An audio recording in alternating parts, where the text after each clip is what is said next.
Hey everybody, how y'all doing? It's your boy Jeremy Speaks. Y'all finally got me today. I've been through it. I've been going through it.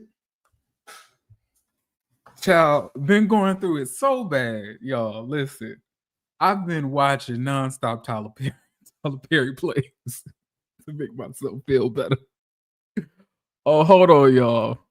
The damn camera stopped working. Give me a second. Child. Hold on. Let me see if this worked.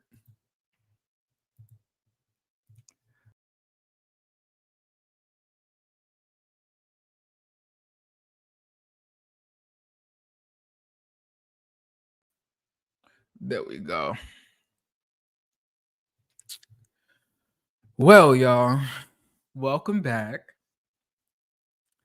It's your boy Jeremy Speaks, and I'm coming at y'all again today with another video. And this video is none other than my review for Love and Marriage Huntsville. You only get one episode. We're not talking about last episode.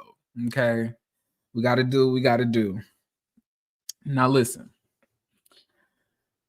We're gonna wait until the 5-minute mark, but I figured I'll talk to y'all a little bit. Okay. Y'all, work has been spanking me left and right. It's just been spanking me left and right. Bills have been spanking me left to right. Taxes have been spanking me left to right. And child, these animals have been spanking me left to right. On top of, me basically having to try to get the energy to do content, y'all, it's just been a lot. But y'all listen, so today, I don't know if y'all know this about me. I love a lot of different types of genres of music. And like when I need to release stress, I listen to a lot of alternative music and jazz. Y'all, child, I was in here today listening to Samara Joy. Y'all, if y'all don't listen to Samara Joy and Randy Crawford, y'all don't know what y'all missing. Like y'all ain't she has that song. I don't know if y'all heard it. It's called Can't Get Out of This Mood. Can't get out of this feeling. And then I think Randy Crawford has that song. The clouds color creeping and you got me weeping this morning.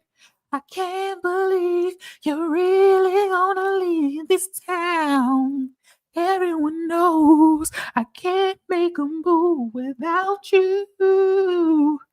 Turning my whole world upside down. And I get a feeling that I've seen the last of you. Rio de Janeiro blues. Oh, I was getting my life earlier today.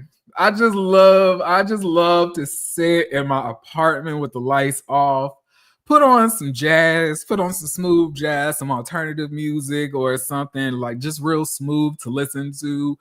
Like open my windows up, especially if it's raining outside, and like just relax. Okay. Because like contrary to what you guys may think, like in my day-to-day life, I am calm. Like honestly, I think because of my social anxiety, oftentimes like I'm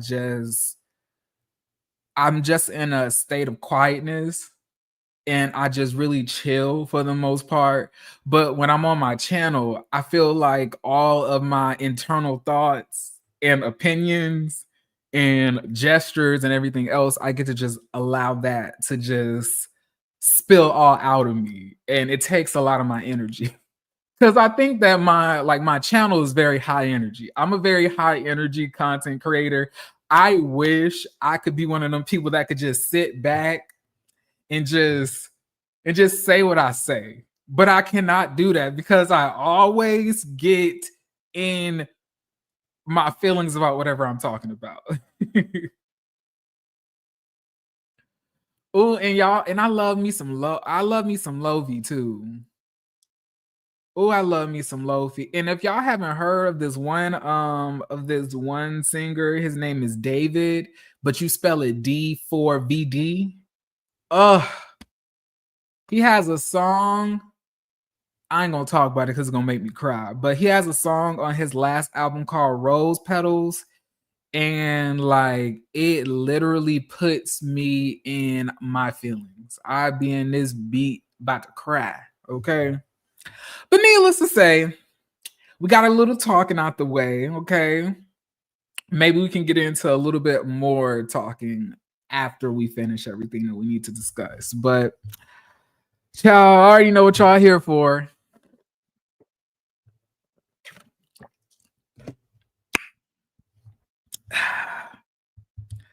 Put a 1 in the chat if y'all ready. Let me pull up these notes, child.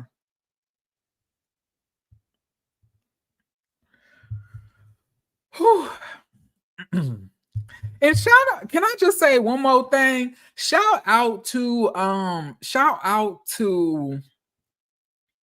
Tammy Talks. Can I just say that I don't typically do this because I really do believe that it's very imperative for everybody to have their own lanes and do their own thing.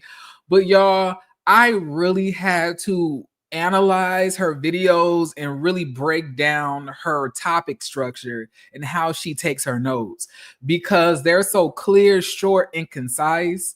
And I really strive to get that way with my notes. So I've been challenging myself, y'all, to shorten my notes each time I do these reviews and remove a lot of unnecessary stuff that I have in there, a lot of unnecessary scenes that don't matter. Like she's able to just get to the meat and bones of each scene, and I'm just sitting here rambling for like 20 minutes. I love me some Tammy Talks, y'all. I really do. All right. Jesus, give me strength. Let's get it. So we back. Love and Marriage Huntsville. Huntsville, where the love is marriage and the marriage is love. Okay. And we pick up where we left off on the last episode with all the drama happening at the party or at the event, right? So we see Nell go to Lance's place, right? Now, Lance, for those of y'all who don't know, got some hoe pregnant. And where's this woman at? We don't know. Where's the baby mama? Can we talk about that? Can we talk about that? Where is the mother of these kids? Like, are we going to discuss why she's not around? Why you just handling everything by yourself? But needless to say, he's not really letting us know. So we just going to have to speculate. So he says that although he has 3 kids, right? It's his first time doing everything by himself. And I know I'm supposed to have some level of sympathy, some level of empathy towards this, but for men to act like, I'm the man. We run the country. We have families. We the leaders. We the providers. We the strong arm of our communities. We are men. Hear us roar, beating on our chest. Men. But y'all niggas struggle handling a baby by yourselves. So much so that y'all need y'all old ass mama to come to y'all house to help y'all out. Now, it's not saying that it does not take a village, because it does. It takes a village. But the thing about it is, with the intense misogyny that is exhibited in this Alabama, state, it really kind of makes me do a side eye when I see these men struggle with having a baby in their care by themselves, although they've been leaving their wives, ex-girlfriends, baby mamas to handle these kids all by themselves. So let's talk about it. You have 3 kids, right? And I guarantee you, while you was going gallivanting around the city with Destiny at that time, I know your kids was probably with their mama. And their mama had to get up, go to work, get up, get the kids ready for school, do all of that by themselves. Because something tells me, Lance, that your baby mamas ain't the retired type. Like, you ain't just out here retiring baby mamas and letting them know they ain't got to work.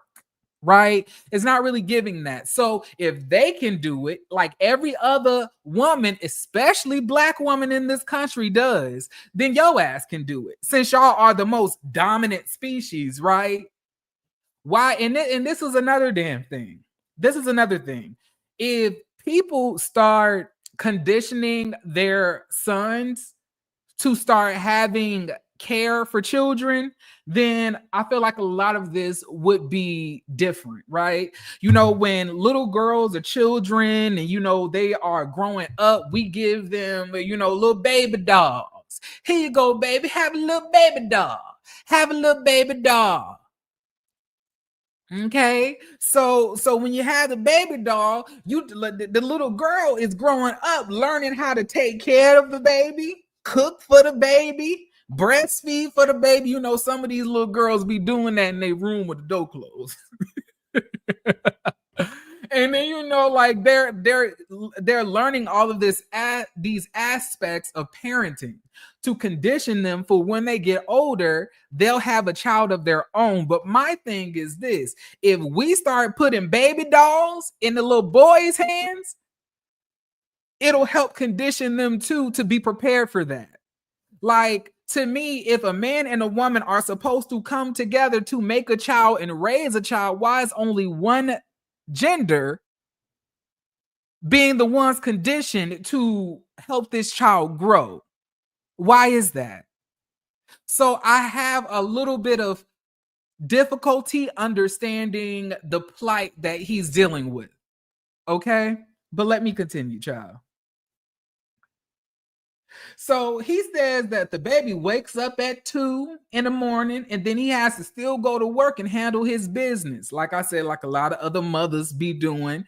Like, do you know how many damn single mothers that has been that had to get up, go to work, like pick their children up from school, go to and then let's not talk about if the kid gets suspended or the damn teacher got to call the mama in from work because the child acting up, and still maintain their job, pay the bills, care for the kids mentally, care for the kids financially, care for the kids emotionally, spiritually, all of those different things. If they can do it, why the hell can't you? Why is it so hard for men to take on the brunt of responsibility that they place on women if they claim that it's not that hard? Like, people, when I mean this, men spend so much time minimizing the importance of women in our community that it's so funny that when they have to take the responsibility of these women in our community, they can't handle that. Child, not my camera messing up again, child. Hold on, give me one more second. I'm sorry. Child.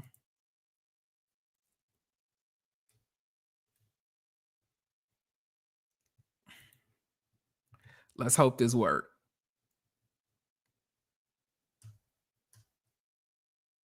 Hold on. Y'all know it ain't a Jeremy Speaks live. I don't have technical difficulties. Y'all know this thing don't like me. All right, here we go. We back. But like I was saying, like, basically, y'all are able to minimize all of the importance of women in our community and the things that they're able to do, pay them less, do all of these different things. But when those responsibilities are placed on y'all can't handle it. Y'all grown old ass mamas got to come and offer up help. Which brings me to the next part of this. So Nell offers to stay 2 days out of the week for Lance to help him basically get a good night's sleep. But Lance says that he needs to run this by Chris first to see if he's cool with it. Nell looks like she feels disrespected because shouldn't my word be enough?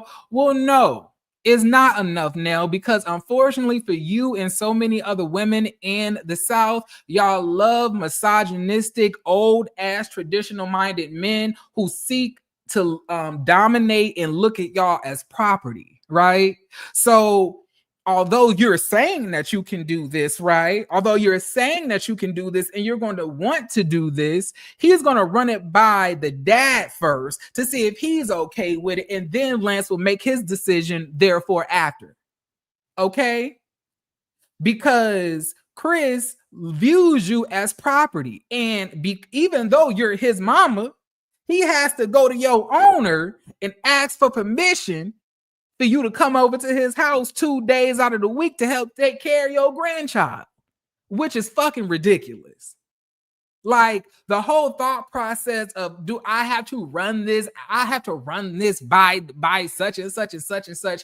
That's some bullshit to me. Now, I commend Nell for offering that help to her son, because it's possible it's obvious to see that the son is dealing with difficulties taking care of the kid by himself, right? But you also have to take an accountability that this dynamic that you created, my woman, my man, has developed this dynamic to where even though you might be open to doing something, your husband has to okay it first, right? And Lance may want you to do it, but he's not going to do it because he don't want to get any repercussions from his dad or his dad to make his life a living hell. But let's move on, child. So Nell says that Destiny called and told her Lance should have told her, you should have told me. Nell says, I don't owe her shit. And that is a fact. You know what? I really don't understand Destiny. I don't understand where Destiny be coming from. If it feels to me, Destiny, that you really get a kick out of trying to make yourself so much more important in people's lives than you really are. Like for you to think that you are on the mind of somebody who just had a baby coming to this world and y'all were like casual dating, it's insane to me. I don't understand why you would need somebody to explain to you why they have a kid if y'all are just casually dating, i.e. maybe humping here and there, going on a date here and there, and still dating other people. And then by the time all of this had happened, y'all had stopped dating. So to me, it doesn't even make sense that you would need an explanation. So now asks Lance, well, do you feel that you owe her an explanation? Lance said he doesn't owe her no explanation, but he owes her a conversation. I was like, Lance, that means the same thing. That means the same thing, Lance.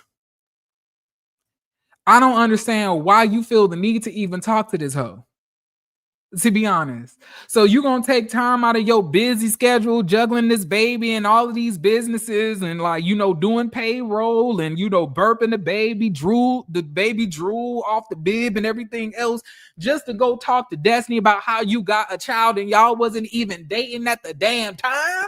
And she dating your god brother. This is insane. This is ridiculous. This is once again another excuse for Destiny to victimize herself, to lash out at people, and to create herself a storyline. Because truthfully, Destiny ain't got shit to talk about. Because once we get to Destiny and what she has to talk about this episode, y'all already know what it is. And y'all already know I'm tired of it. Madani fun facts is all Destiny want to tell us. Tell us where you live in, Destiny. Why haven't we seen your home? Why, like, where your child at? How your daddy doing? Mr. Willie. How is he doing? It's so many things we want to know. Like, can you please stop this delusion of grandeur, believing that you're so important in people's lives that they owe you something? What is this? What is with this entitlement that Destiny has in other people's lives? I just don't get it. It's weird to me. I don't think that people owe me their business. They owe me something, even if we fucked a couple of times or went on a couple dates. Unless we're really taking that step to dating seriously, then I don't really see if you fucking another hoe and got her pregnant, that has anything to do with me. At the end of the day, is you gonna come and drop the dick off or not? Is you gonna come and drop the dick off or not? You can just drop the dick off, go about your way, bro. We like, it's cool. You know, you ain't gotta explain the baby thing to me. Just drop the dick off, leave the dick here, and you know you can take the baby with you, just like that. I don't understand this whole thought process, but you know, Destiny is completely different than me. I don't get it, but it's whatever. So they bring up Destiny playing in his face. You know, Lance said he felt that Destiny played in his face. I don't think that necessarily Destiny played in your face. I think that it is kind of weird how y'all expect Destiny to be faithful, Destiny to be monogamous when she's dating somebody, but you know, men don't have to do that. Why is it that when people are dating, the men can go around dating multiple motherfuckers, right? But as soon as a woman go out and date multiple people, oh, she a hoe. Oh, look at all of these bodies. Like, for example, look at how they do Megan Thee Stallion, Lori Harvey. Like all of these women who go out and especially in their youth, date and have fun. And when people see them do that, they are saying, oh, she a hoe. Oh, she just give it to everybody. First of all, just because you dating don't even mean that y'all having sex necessarily. It could just mean that we went on some dates, had a good time. Why does it have to mean that we was out here screwing? So I don't even understand why he feels that she was playing him. But the only thing I can think about is the fact that you knew y'all were casually dating. Last season, you came to that vow renewal ceremony and called her a hoe because Kimmy, messy ass, was going around saying that she was making googly eyes at a stripper at a bachelorette party. Like, motherfucker, we all ain't doing it. It's a bachelorette party. That's what the bachelorette party is supposed to be all about. Damn it. If we ain't making googly eyes at the damn stripper at the bachelorette party, why the stripper here?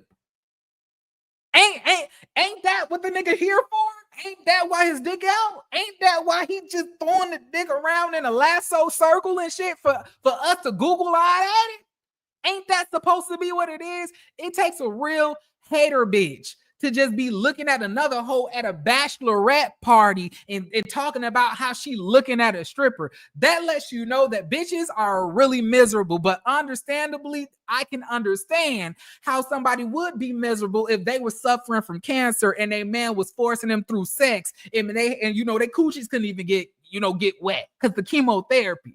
But they were suffering their way through it to make their man happy because that's what a good wife does. You hoes always want to go around and just spread y'all misery amongst a whole bunch of other bitches. I can't stand Kimmy.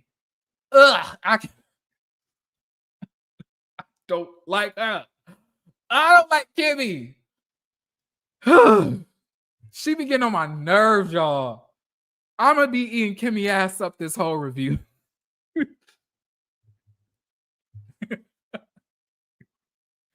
So y'all forgive me. All right, let's move on.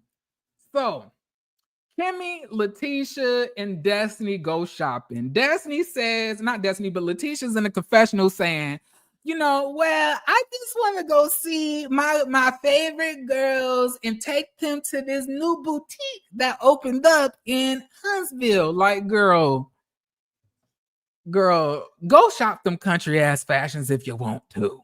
Damn it. These ain't your favorite girls. Y'all, let me take a breath. Let me take a breath. I'm only on scene 2. I have to calm down. I have to relax.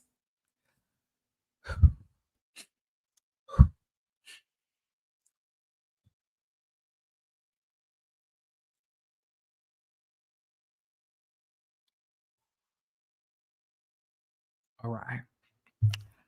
Hurting better. All right. That made me feel better.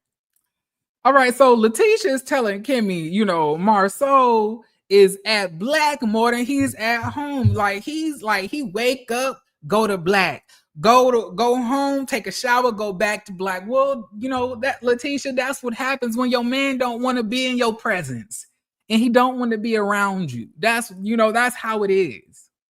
When your man don't really honor your company, don't really honor the relationship, and feels stuck in something that he can't get out of, he's just gonna do anything that he can, even if it means spending 18-hour days at work, even when the shop is closed, that he's gonna try to spend as least time with you as he can. Because he's an asshole. But you already know that. But once again, we're having conversations that Tisha already knows the meaning of, but she just wants to talk about it and act like this is just a regular thing. Let me tell you something. To all women out there, if your man is spending way more time at work, even in his free time, than he is with you, he don't want to be with you. People spend time with what they care about. People spend time with what they want to spend time with. They make time for what they want.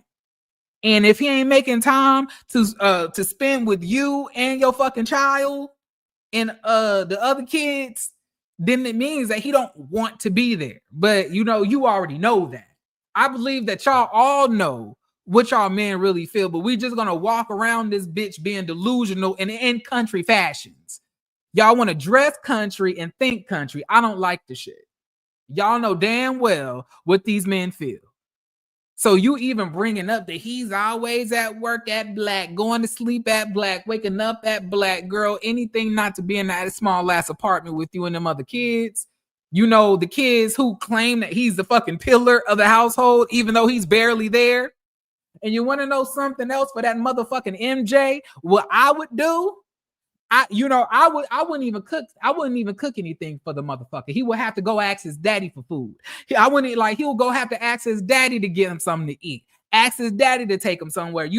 I'm just gonna make sure I take care of the kids that look at me as the motherfucking pillar of the household, since I'm the only one in here making shit shake while this motherfucker at Black. But he the pillar.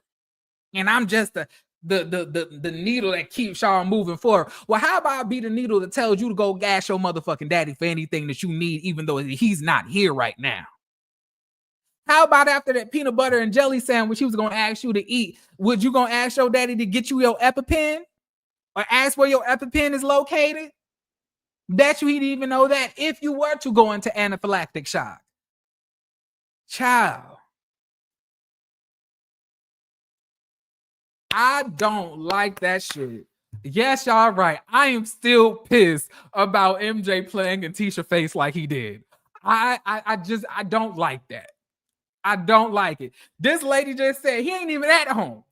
He ain't even at the house. He go to Black, go home, take a shower, go back to Black. But this nigga, the pillar of the household, he the pillar. Okay, well, nigga, the pillar, well, you asked him to cook you a meal. You asked him to buy you anything. You asked him to go pick you up. You asked him to fix you something to eat. You asked him for some money. You asked him why the house ain't clean. You asked him to do your laundry, nigga. He the pillar, right? That's what pillars do. They support shit. Let that nigga support you. Since I'm just a needle, needles don't do shit. But stab you and take your blood. Go ask that nigga to do it. Who, child? Y'all, because I have not talked about this in about 2 weeks, I am realizing that, talking about this is like just reopening the feelings that I had on the last episode that I seen. Okay? But y'all, let's move on. So Destiny comes in, right? And Kimmy tells her, well, Destiny, you've been MIA. And child, what else is it if Destiny doesn't open up about why she's been MIA? So Destiny, why have you been MIA? Well, I'm glad you asked. Let me scoot up. So I've been MIA because I've been on TikTok live selling my Madani merchandise and my Madani products for my e-commerce. Yes, I've been doing it. And although having a social relationship is important in this group, making my money selling my Madani products available at Madani.com on TikTok Live is even more impressive. And even more important, me as a single mother who may or may not have the custody of my child, I still need money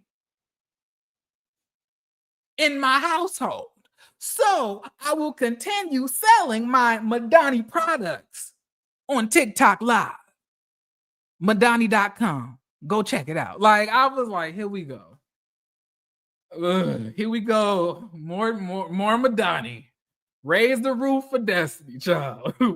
We so happy for Destiny. I was like, woo, Destiny. Thank God. Hopefully this makes you less bitter. Okay, but congratulations, Destiny. Seriously.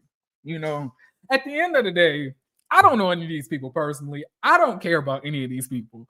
I don't just go around plotting on anybody's demise or wishing for anybody to have a demise or anything else like that. So she's able to make some money and she's doing well on TikTok Live. Congratulations, child. But anyway, let's move on.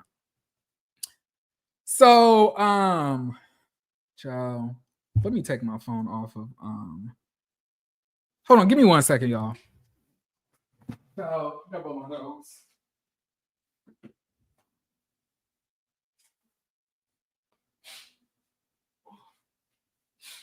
Whew. Oh, let me grab this bottle of water too. All right.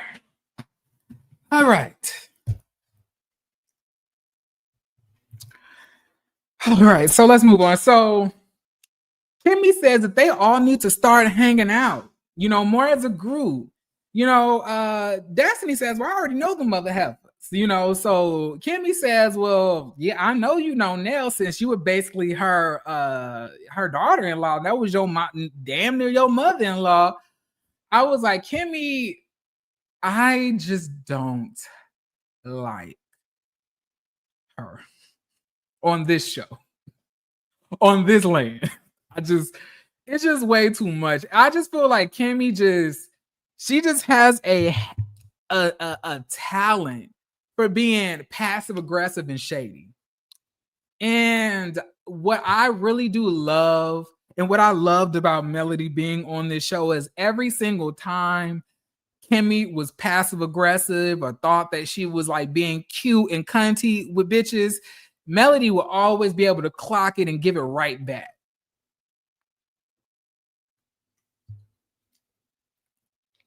But it's honestly sad right now that Kimmy is the smartest woman in this room. Honestly. So Kimmy brings up Nell asking about the Martell interview, right?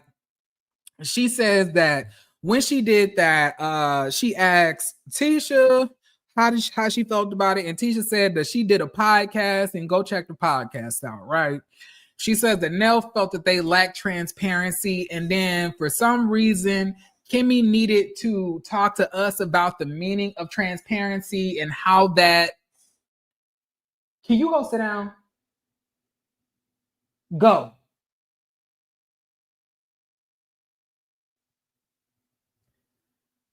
Like, I cannot concentrate when you do stupid shit like that. All right. Back to what I was saying. Do you have a cold or something?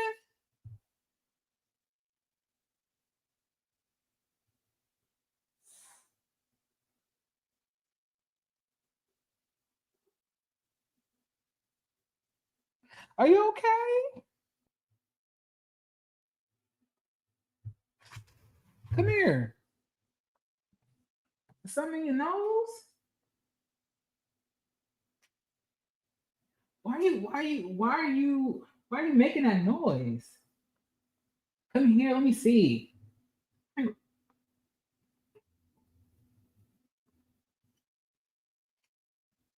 Child, we're gonna have to set you up an appointment to go see the vet.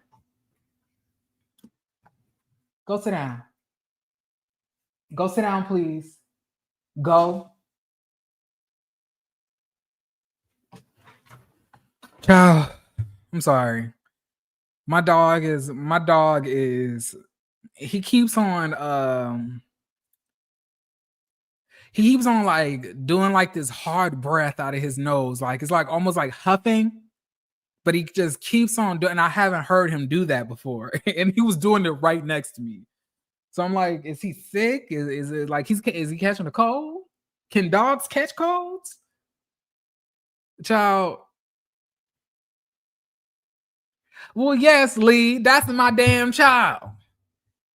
You know, just because I want his ass to be quiet, just because I want him to be quiet while I'm doing this live, does not mean that I don't care about his health. You know, it's my baby. You know, I love him. I just need him to stop doing. I just need him to stop doing this. Yeah, it's fall allergies, and yes, they catch colds. Yeah, he's just like doing. I'm like, what? I was like, what? Why are you doing that? And like, why are you doing it right next to me? I promise y'all, this dog will be chilling while we're chilling in this apartment. The dog will be chilling, right? It will not be until I hop in this chair, turn on this camera, and go live that he starts doing all of this shit.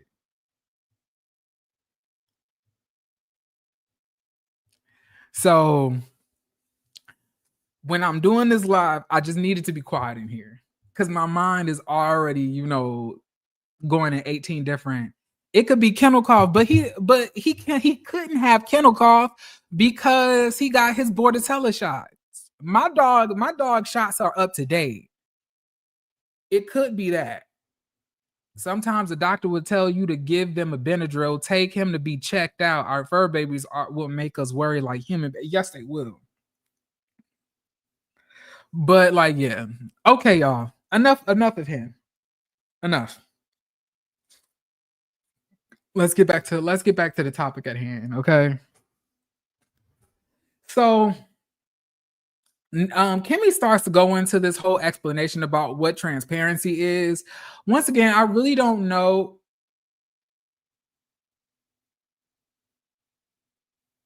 I really don't know why Kimmy felt the need to explain this.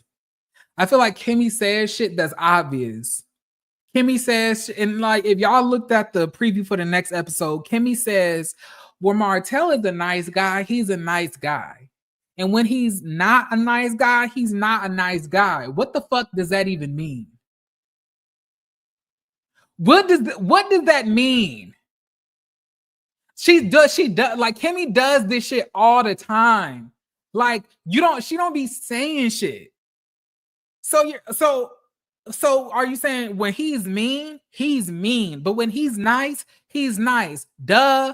If he's mean, he's gonna be mean. If he's nice, he's gonna be nice. That's what are we talking about? Shut up.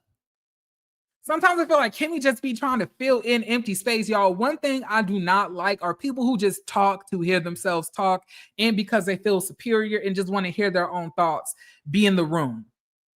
And I feel like Kimmy and Maurice both have that going on. They say shit that doesn't mean anything, but because they feel like they're the smartest people in the room, they think that other people are going to look at it as some type of wisdom. It's so annoying to me. I really don't like her. I'm sorry. But Tisha says that Nell should be more transparent. And maybe she should start talking about, you know, what she has going on in her life and that she is throwing stones out of a glass house. And let's talk about the things that's going on with you and Chris. First of all, Tisha, Nell already told us that the nigga cheated. He already told us that they cheated. They already had on the show the kids, and the kids letting us know that some of them don't even think that Nell liked them because they ain't her biological children, right? We already see that Nell cried, broke down about, you know, the dynamic of her family, the death of her mama. What else can Nell be transparent about? In the short span of the time that Nell has been on this show, she has been way more transparent than you. For example, let us not forget, you and your husband was damn near about to get a divorce and separated, and y'all been on this show since 2017. How the fuck we didn't hear about that? And y'all been on this damn show every season. So you telling me in between the seasons, y'all was about to divorce, or y'all were in a process or thinking about divorce, but when y'all get on the show, y'all acting like y'all relationship is cool and then trying to exacerbate situations between Melody and Martell.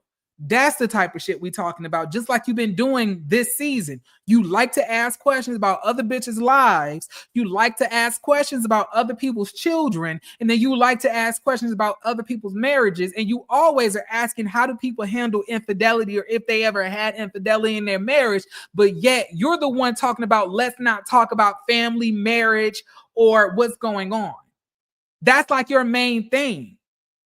And it's so funny to me, Letitia, how you was going around, like I was saying, y'all. And I remember this verbatim. I was on Bell Perspective's channel. I was on Bell Perspective TV. Shout out to her.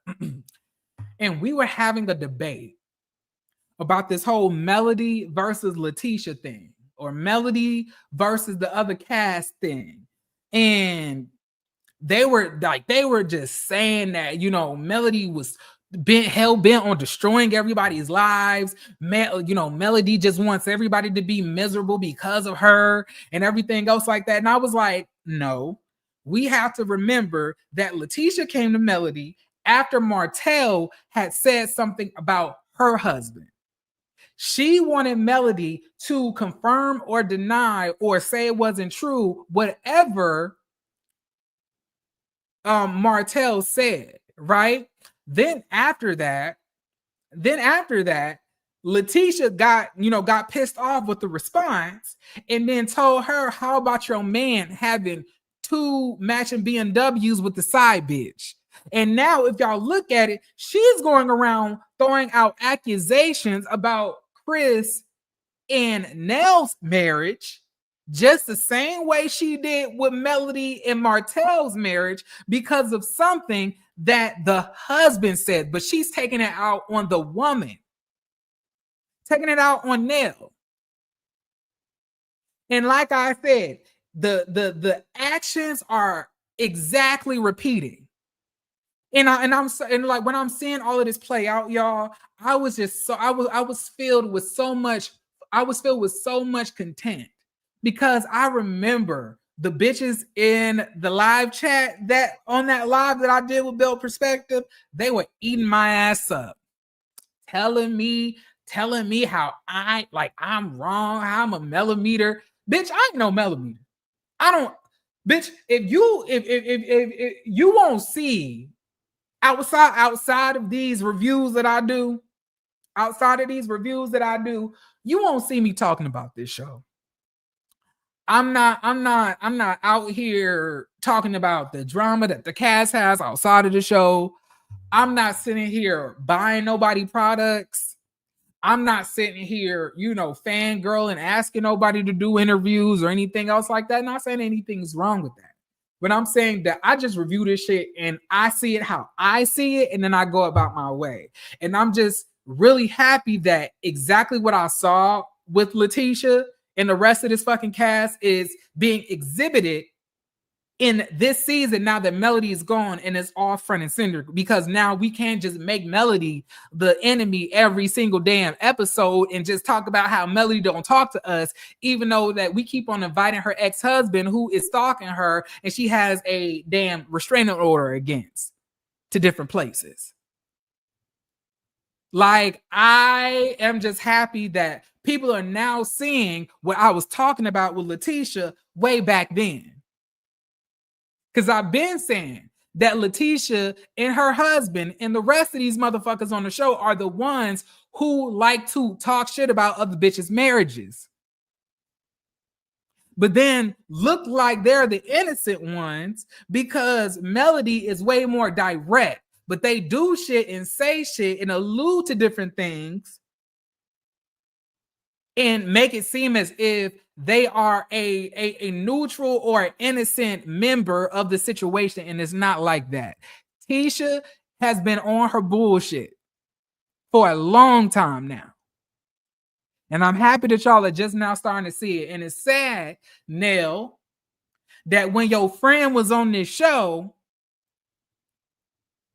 you wasn't having her back the way that you should have. And now you on the show by yourself, and every single thing that she was going through, now you got to go through it. Ain't it kind of funny how it's just a cycle?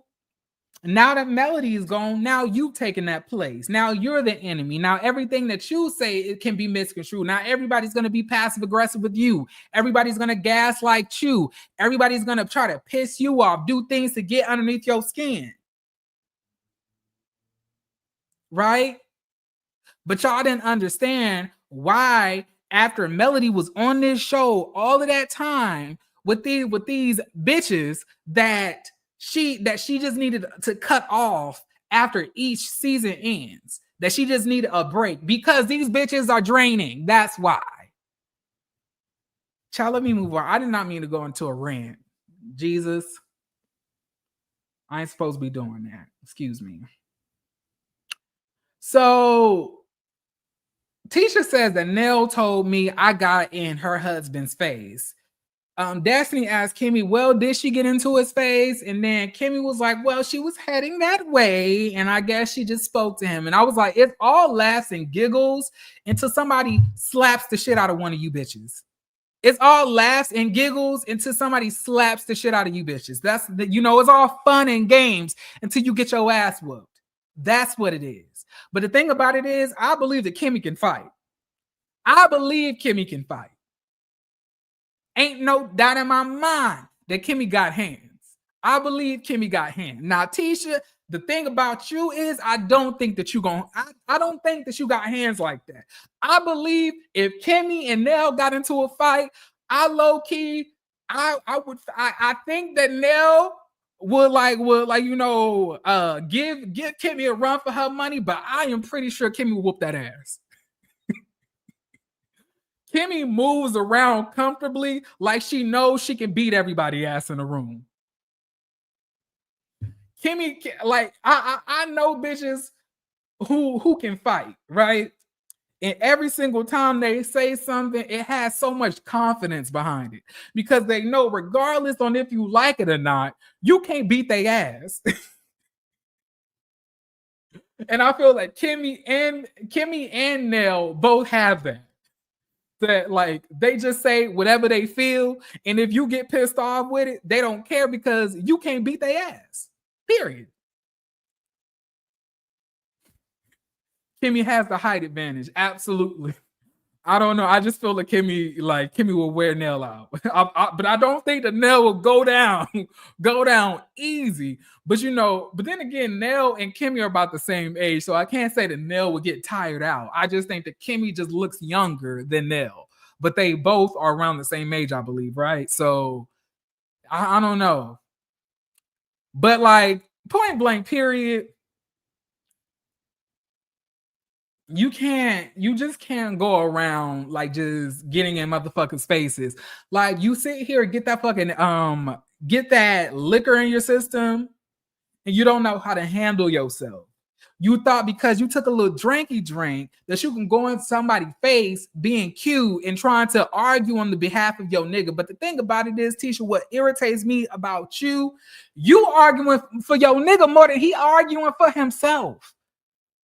By the time you made it to that fucking party, Marceau and Chris had already talked it out. So for you to feel as if you needed to drill Chris on whatever he said was ridiculous at this point, if he already told you that him and your man have talked it out. But this once again proves to me that you don't feel solidified in your relationship. Because if you did, you wouldn't be just windmilling about whatever somebody motherfucking says, because at the end of the day, who cares if Chris has said that your nigga may or may not have bitches sign NDAs? Girl, we all think the nigga cheating anyway, and so do you. Which is why your ass was crying in front of that damn black building in that SUV a couple seasons ago, right?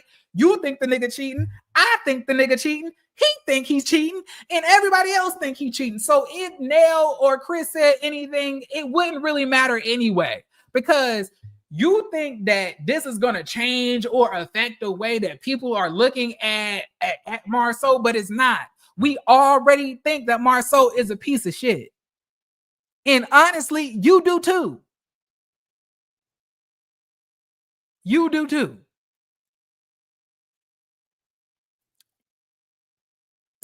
So even getting upset with this is ridiculous. Child, I would have just shrugged off whatever Chris had said and just went about my business. I was like, child, if the nigga getting bitches to sign an NDA or not, I could give a fuck less. At the end of the day, I ain't seen no NDA and the bitch ain't came to me with one yet. So what's going on? But instead, we're making this a huge thing, drawing even more attention to it, while also acting like, this is just going to destroy the image of my marriage and the sanctity of my home. Like, girl, your nigga ain't even at home. But let's go. Let's move on. Based on what you say, Tisha, the nigga is not married to you. He married to Black. But moving on. So,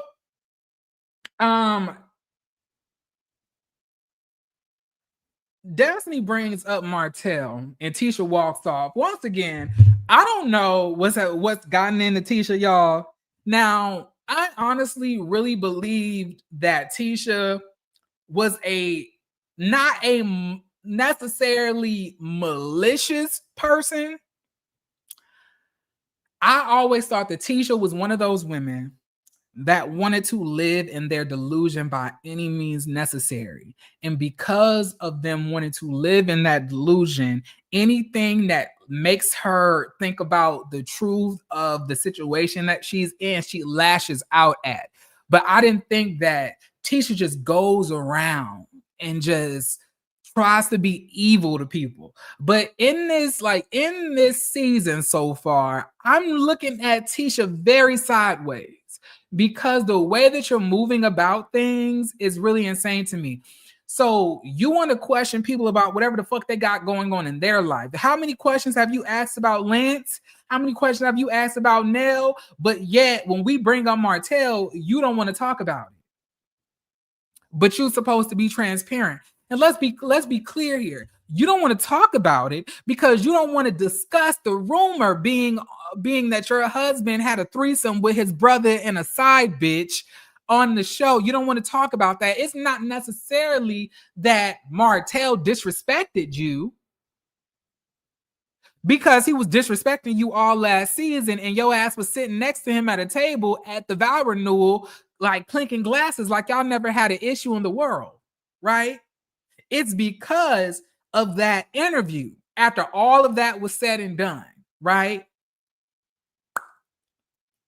that now you have to walk away each time he's brought up. And let me tell you something, Tisha. It really bothers me how you motherfuckers on this show feel that y'all can just go around, get paid, be on a reality show, but not want to discuss y'all reality. At the end of the day, Melody is no longer here.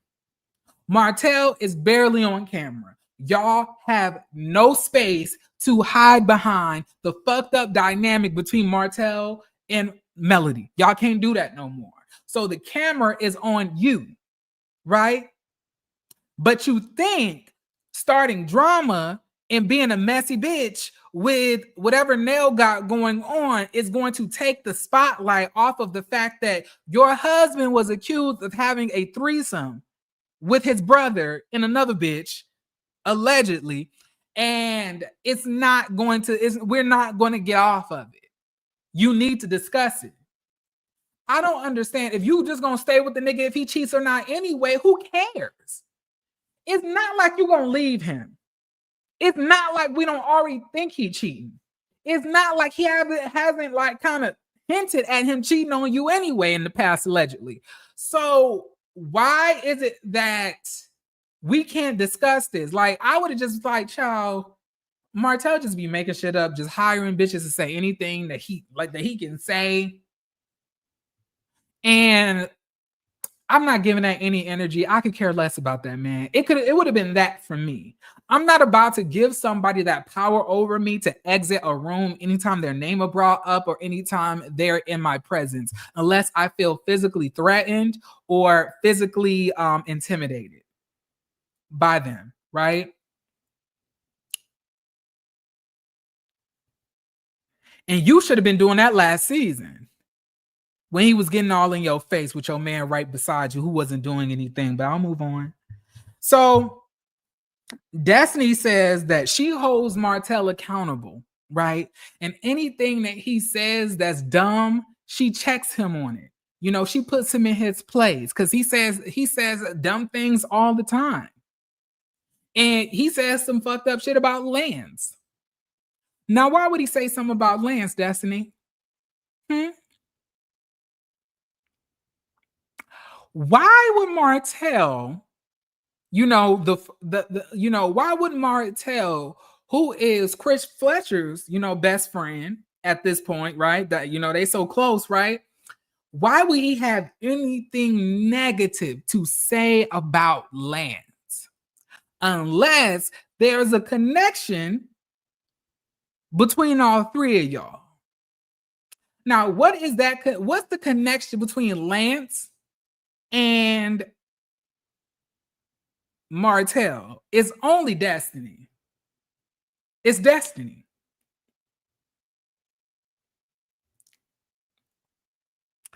And this whole weird ass thing about you supposedly holding him accountable, no, you don't. You don't hold him accountable. These fake ass conversations that y'all have on this TV screen are not, you holding him accountable. If you were gonna really hold him accountable, you would hold him accountable for alluding that y'all have had sex over these last 15 years, but you have not. Okay? You've not. Child, give me 1 second, y'all. I'll be right back. Okay?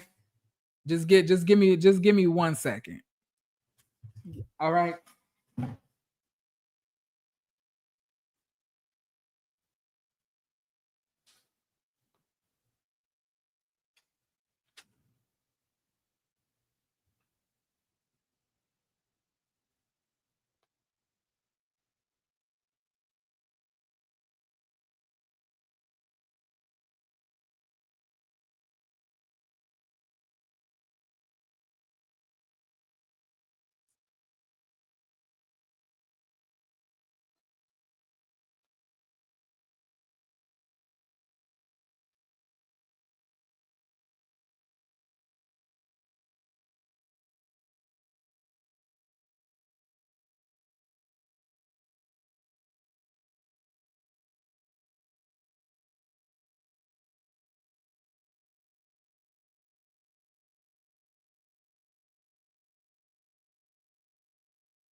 Okay, y'all, my bad. I'm sorry. I had to go pee. I had to use the bathroom. My bad. So, anyway, like I was saying, like he's been alluding to y'all having sex, and you have not even checked him on that. You blame all of that on Melody, saying that Melody was acting like y'all had something going on. Well, she wouldn't act like it if her ex-husband didn't allude to it. It wasn't asking you to rub him down with baby oil or get in the tub with him. Or kind of alluded that when you was at your big D, dodgeball event, that you didn't allude to y'all having some type of extracurricular activity that's going on allegedly. Right? But you never check him about that. And honestly, I don't even know why you still cool with him, because to my knowledge, he's the same one that said to your face that's the reason why you lost your man anyway. He's even saying that y'all are actually similar in a lot of cases to y'all divorces, meaning that you cheated and got divorced. Like, he said so much fucked up shit, but you're still cool with him. It does not make sense to me. So the only other option I could think of is that y'all out here hunching and putting y'all private parts together in the bedroom. You don't never hold that man accountable. And it's like, why lie? Why do y'all do that? Like, y'all just get on this motherfucking show and just lie. Do y'all just lie to make yourselves feel better? Because I feel like when it comes out your mouth, do you honestly believe the shit that you saying? Because I don't. And what exactly is holding somebody accountable? Is it just saying that you wrong and just continuing on like nothing happened? So let's say my friend ran somebody over and came over to my house, and I said, girl, you wrong. Like, do you still want to watch TV? Is that really holding them accountable? Because to me, holding somebody accountable also includes limiting access until they right the wrongs that they've done towards people. If you don't make this right, or if you don't try to be a better person, I can't really surround myself with you. It's not like, oh, you was wrong, but do you still want to go to lunch though? Like, they having a 2-for-1 sale at Denny's. Like, so is you trying to hit up that? But yeah, you still wrong. You wrong, but like the Denny's, they got the 2-for-1 for the pancake special. So are we still going or not? I don't know how that's accountability. All right, so let's move on. So Destiny, after Destiny says the whole stuff about Martell and Lance, Kimmy asks, like, so have you spoken to Lance? Destiny says no. Destiny says that she actually ran into Lance and he just completely ignored her. Well, Destiny, what is he supposed to say? What did you want him to say to you? Like, what did you want him to say? I just don't understand what Destiny, like, where she be coming from. And y'all, I will give Destiny her things. Destiny looks really beautiful this season. I can tell that Destiny's in a better place, mentally, financially, hair, makeup, I can see that. But the part that I just cannot connect with Destiny on is this feel that she is owed some type of explanation about what's going on in somebody else's life.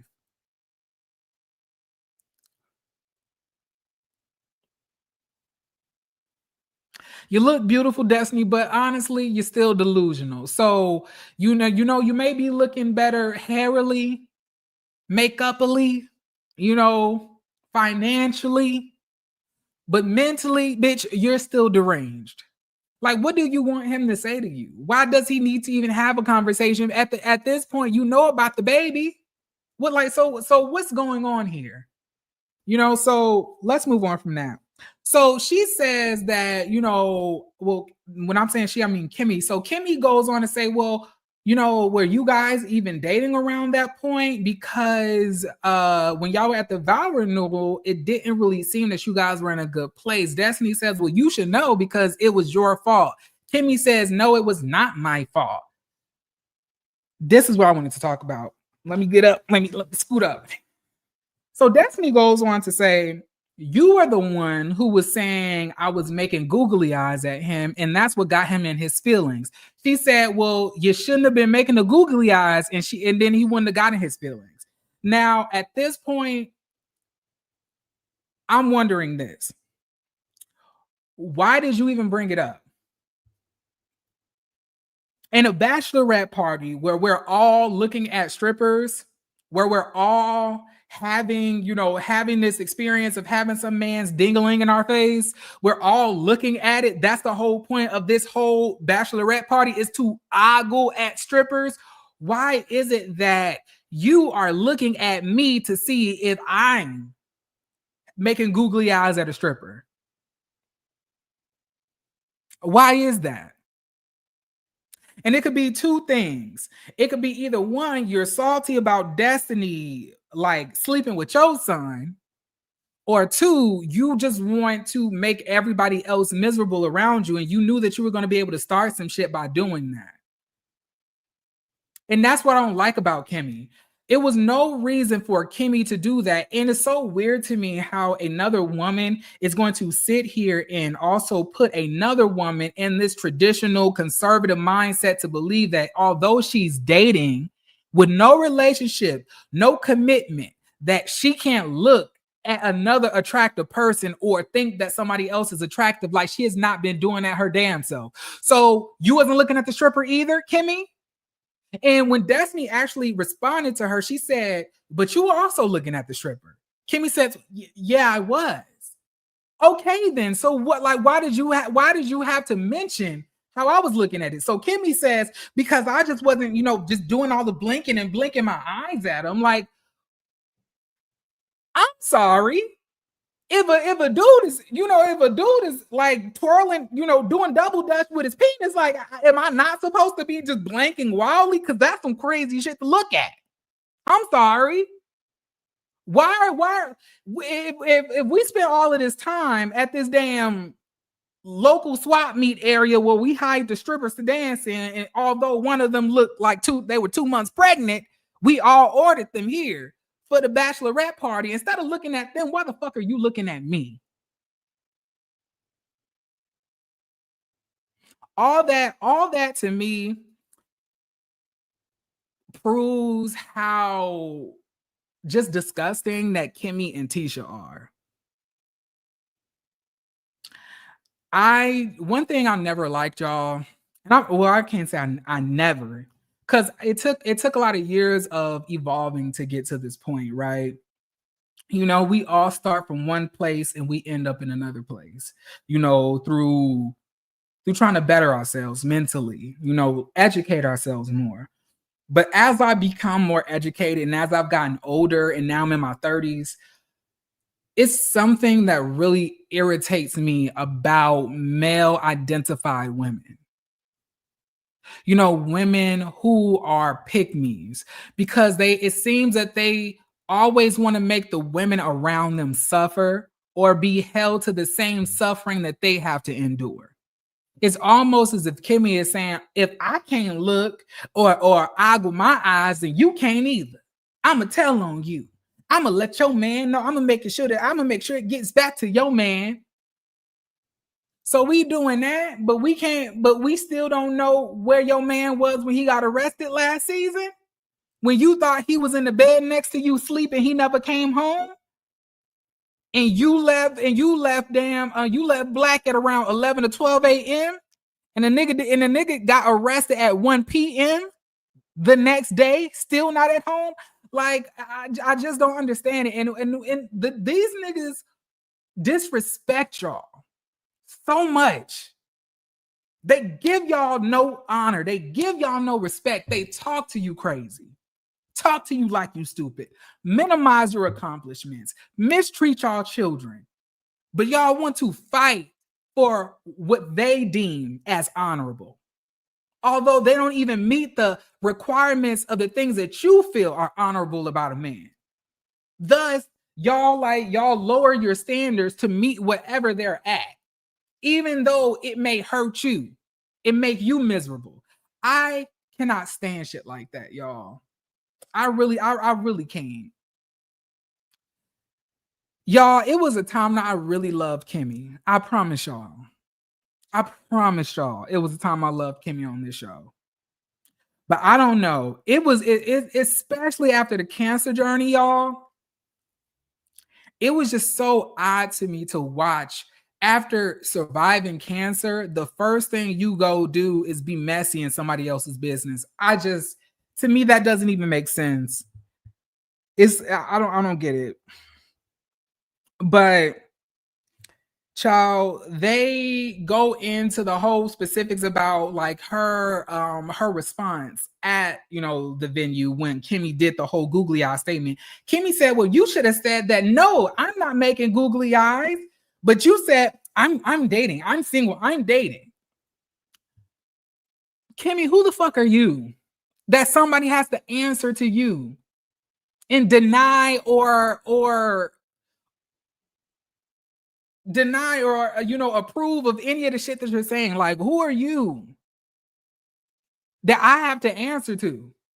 That I have to defend myself in the court of law for? Like, who are you? Girl, y'all be letting Kimmy talk to y'all any kind of way. Any kind of way. Girl, couldn't be me. Couldn't be me. Let's move on. Tisha and Nell meet up for lunch, y'all. So Nell brings up the fun that they had at Entice, y'all. Anytime that Nell starts talking about a location that she had fun at, she be sounding like she ain't never been out the house. Child, Nell said, ooh, girl, I had so much fun at Entice. They had the nice section with all the music, all the lights. It was just so much fun being there. Actually, I think that me, you, and Ken and Chris should all go together. I'm like, y'all, please, where are Nell's friends? Nell, where do you be going? Because you be on Instagram wearing these Hoochie Mama Fashion Nova bodycon suits. Where do you be going, Nell? Do you just be going to the backyard pool? Like, where do you be going? Because Nell sound like she'll never go nowhere. I hate that for her. I really do. So Nell says, she doesn't know where Tisha got this big D energy from, child. And then when she said that, Trisha like, girl, you so funny, girl. I was like, girl, it wasn't that funny. Like, it wasn't all the joke wasn't that that funny, but go off, sis. But she says Tisha keeps on doing shit to her, but when she says something, Tisha want to get upset about it. It sounds like something else that had happened in the past. But once again, I ain't gonna bring it up, y'all. I'm trying not to beat a dead horse because Melody is no longer on the show anymore. But it's just so funny to me how these dynamics are literally identical. She keeps doing shit to me, but get mad when I respond. Literally every single thing that Mel has said.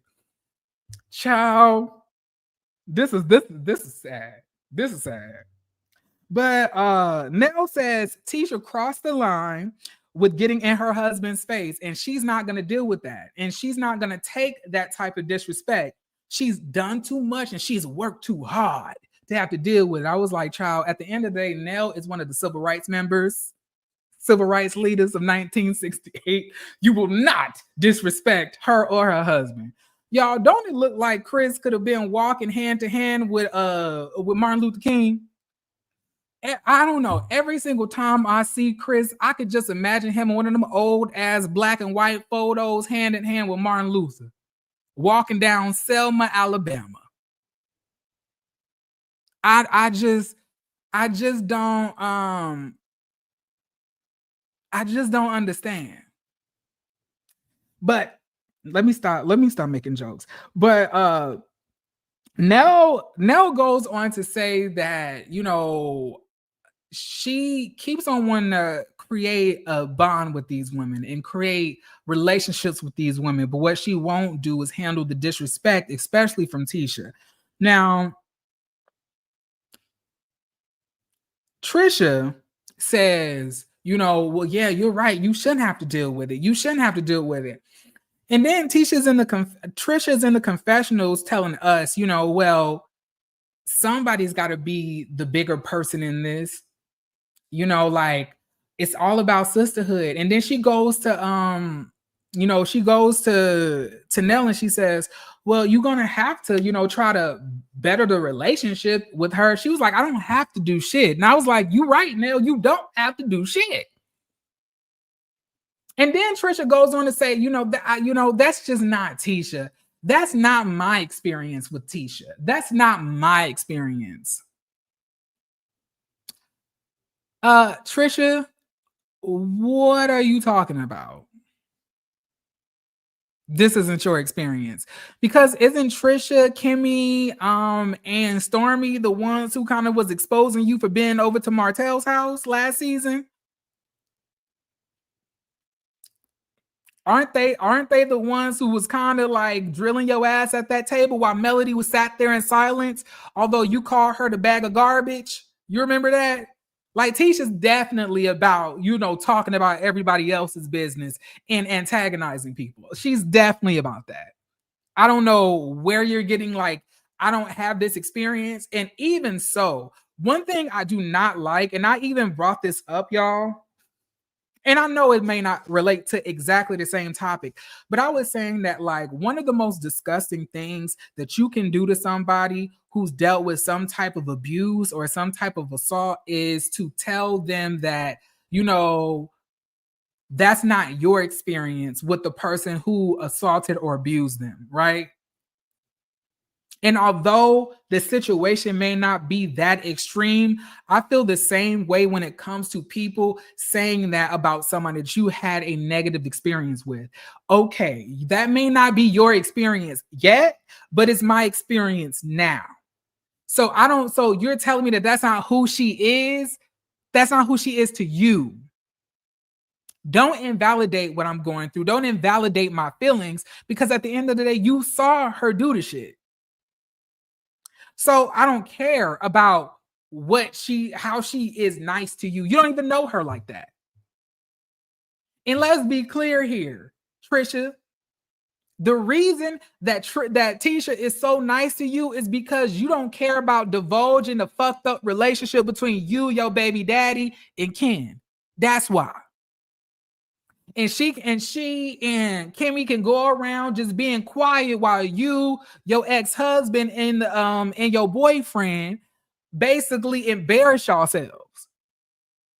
And they can just sit there in silence and act like they're so above it. But if you were to actually ask them about what they're going through in their marriage or what they're dealing with currently in their own life, I guarantee you're going to get that same reaction that Nell is getting.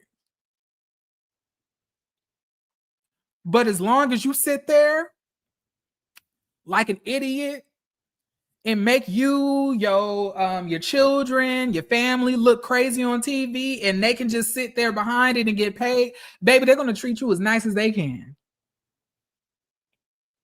Okay? Because they don't have to do anything in return.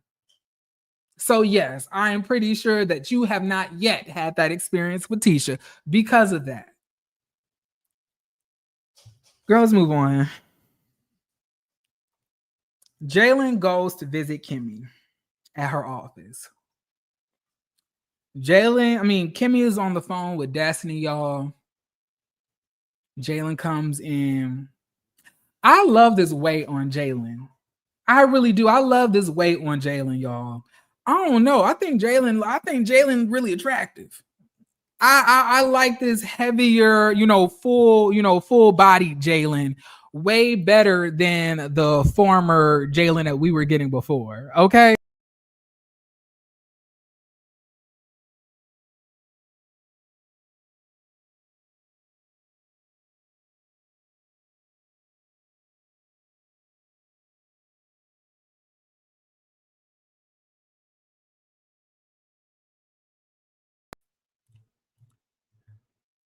Okay, my bad. But like, I feel like Jaylen looks just so much more healthier, you know. And I feel like once you get older, y'all, and y'all get that grown man weight, you know, when you got them arms, you got muscle, and you got body mass on you. Because when we're young, a lot of us are just so skinny. But like, Jaylen look good. I'm like, you doing good, Joe. Good for you. But Jaylen goes to tell Kimmy that he got a lucrative job located in Alabama, Huntsville to be exact. Kimmy is ecstatic. I'm sitting here looking like, well, why did you do that? Why? Like, I just don't understand.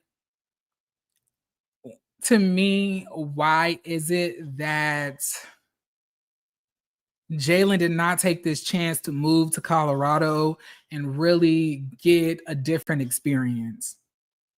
I mean, I can understand why, because his mom is there, but like, you owe that to yourself to go out into this world and experience life in different ways in other states, living in different places, experiencing different people. I don't know. To me, I just don't believe that I would just, like, if I was living in Huntsville, Alabama, I just don't believe that I'll be convincing my child to just stay in Alabama. I would want my child to go out into the world and experience different areas, experience different places, and see what he likes and see what he dislikes, you know? But Kimmy is ecstatic, right? And she says they can actually do some business together. He lets her know that now he has this new lucrative job in logistics. You know, I know that feeling. Okay. So Jaylen tells Kimmy about the combo that she had with Maurice, and he says that, you know, he didn't get it. And Kimmy says, well, what do you mean by that? Like, how didn't he get it?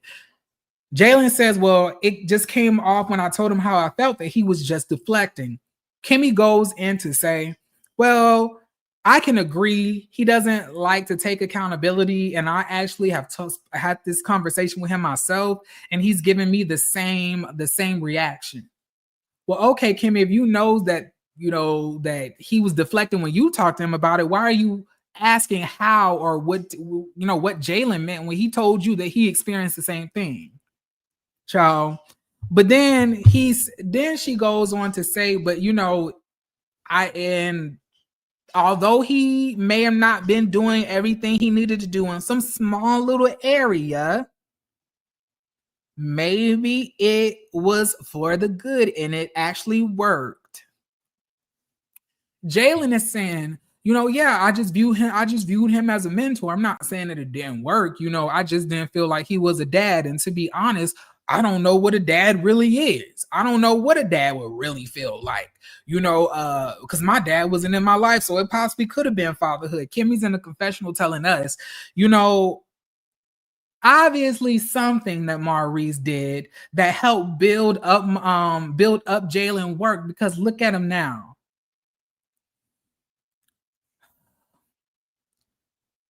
Kimmy,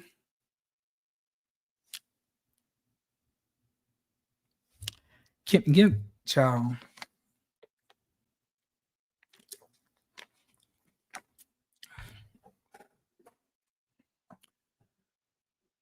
Let me try to break down my thought process with this. Kimmy,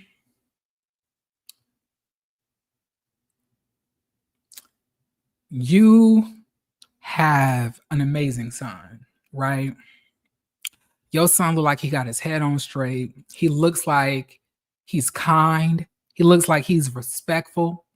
He looks like he knows how to handle himself. He looks like he knows how to navigate this life, right?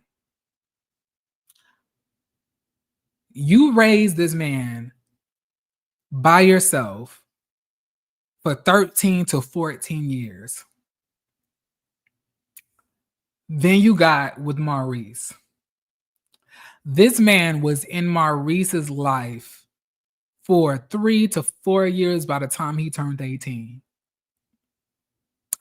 Meaning that majority of the parenting, majority of the life lessons that you needed to instill in your kids, he had already learned from you. for you to give Maurice the flowers for all the hard work that you did is not only a lie, it's disgusting. For you to stroke Maurice's ego and lie to him about his behavior, lie to him about his impact in this boy's life is fucked up. So much so that your child feels the need to echo the statements. And I low-key feel that he is doing that for you, not for Maurice. Kimmy, this whole conversation reminded me so much of conversations that I had with my mama, right? Regarding my stepdad and my childhood, right? And I remembered every single time I tried to have a conversation with my mama, telling her about how I was hurting, tell her about the pain that I went through in my childhood, how it affected me as an adult. Try to talk to her about what I needed at that time and how I didn't get it. My mom doesn't hear it. My mom doesn't hear it. What my mom does is exactly what I felt that Kimmy does. She deludes herself to hide the guilt that she feels for dropping the ball as a parent. Right? So instead of you taking the accountability for the fact that you got with a man that truthfully made your son feel as if he was treated differently and wasn't loved the same,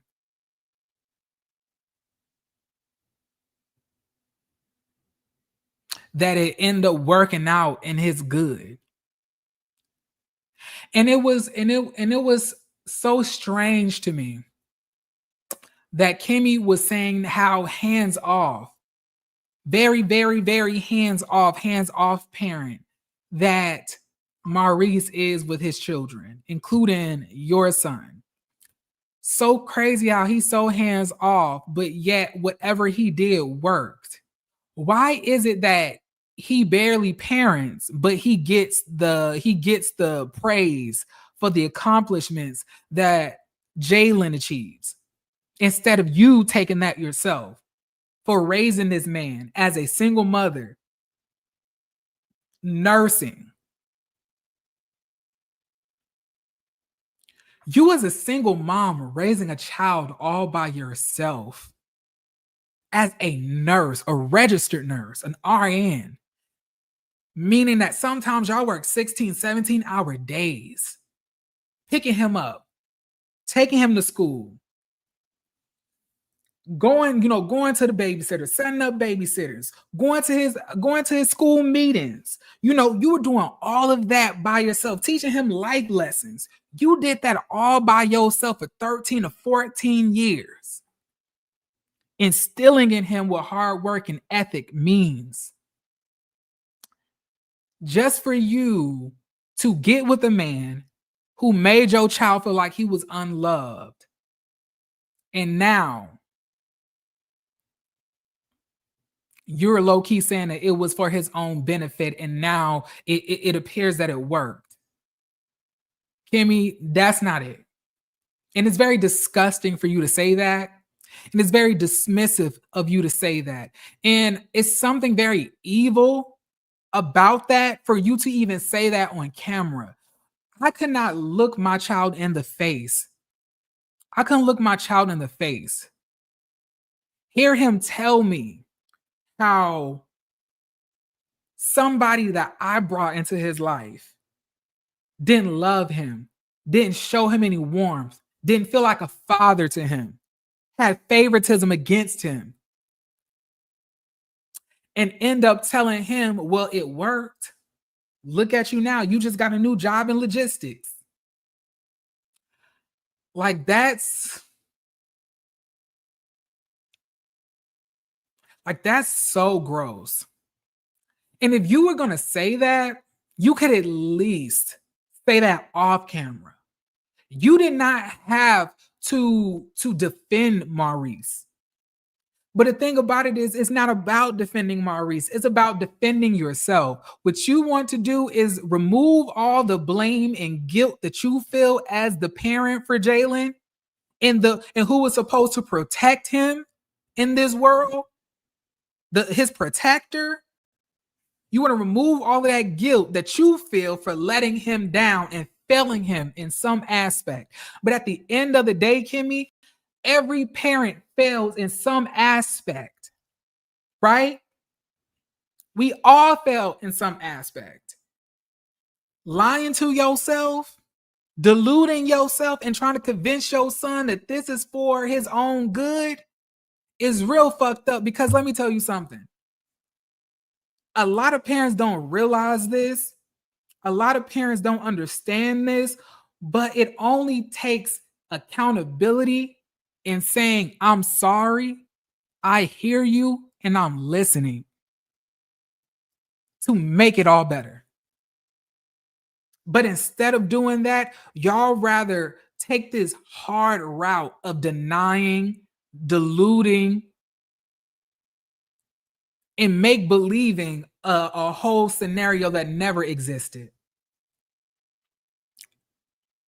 So you want me to believe that Maurice, who barely parents his own damn kid, who Jaylen felt got favoritism,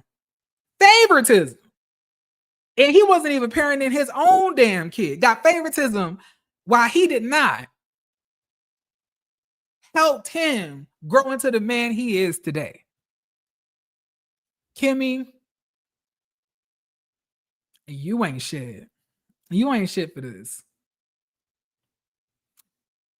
And I'm not going to say that Kimmy is like a terrible mother, because I don't believe that Kimmy is a terrible mother. I believe that Kimmy is a good mother. I believe that Kimmy loves her son. I believe that Kimmy cares about her son. It just so happens that, you know, a lot of y'all care and love a man more. Y'all care about being married. Y'all care about pleasing some man more than y'all do about your own self-fulfillment and the fulfillment of the children that you bring into this world. That happens a lot. That happens a lot. But do I feel like she's a terrible mom? No. But do I feel like she's a fucked up individual for even saying that on national television? Absolutely. I just feel bad for Jaylen, because I've been there myself. And I was an only child, right? I was an only child, and I had to go through mistreatment with my stepdad. And my stepdad, you know, was way worse than whatever Maurice was. You know, my stepdad was very abusive. And as I got older, I knew that my mama couldn't go back and like change everything, you know? I'm an adult. I understand that. I just wanted my mama to acknowledge that she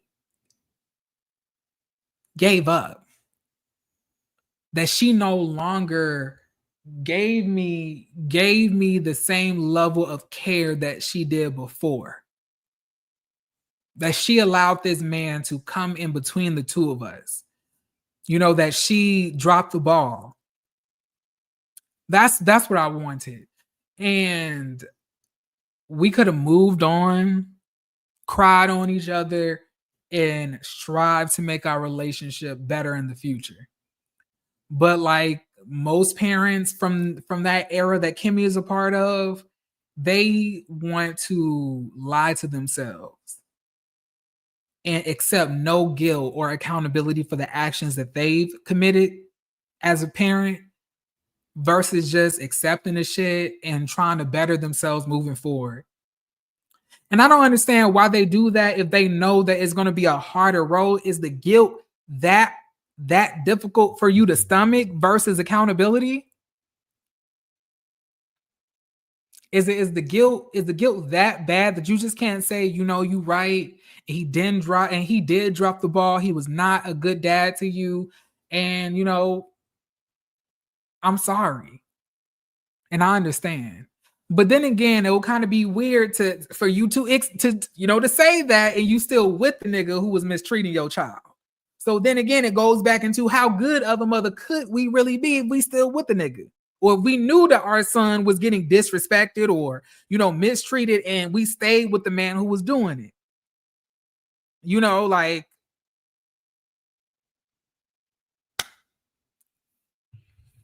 I guess, but, you know, moving on. Chris and Lance meet up. You know, Lance is at the his business. I don't know what he does. Like, you know, he does something, right? And you know, Chris comes in, you know, looking like he just left the Holy Baptist Episcopal Baptist Church Tabernacle of God in Christ pew and made his way to Lance's to places of business, right? One thing about it, y'all, is it me? If you have a goatee, right? Like, right, we have a goatee. To me, a goatee should, like, the hair on your goatee shouldn't go all the way back here if it's just this. Like, if it's just this, it shouldn't go all the way back. You know, but if you have a beard, that's different. You need the volume all around. But if you have a goatee, why is your goatee all the way to your neck?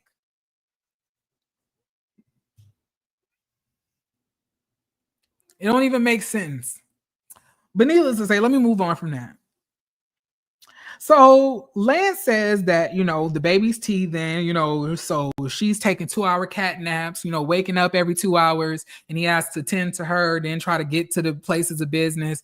And then he goes into his mom coming over right now, and he says that, you know, she was coming over, and I guess out of the concern that she had because she was seeing me, you know, taking care of the baby and everything else like that. But, you know, she offered to stay at my house for like 2 days to like help me get a good night's sleep. And I could use the help, but I wanted to ask if that was okay.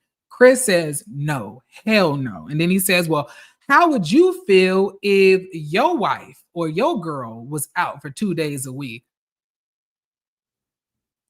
It's only 2 days. It's only 2 days. It's only 2 days. You can't be without this woman for 2 days for the betterment of your grandchild's life. And Chris goes on to say, y'all have to take accountability for your actions. Can I say this? Can I say this real fast? Give me 1 second. Hold on.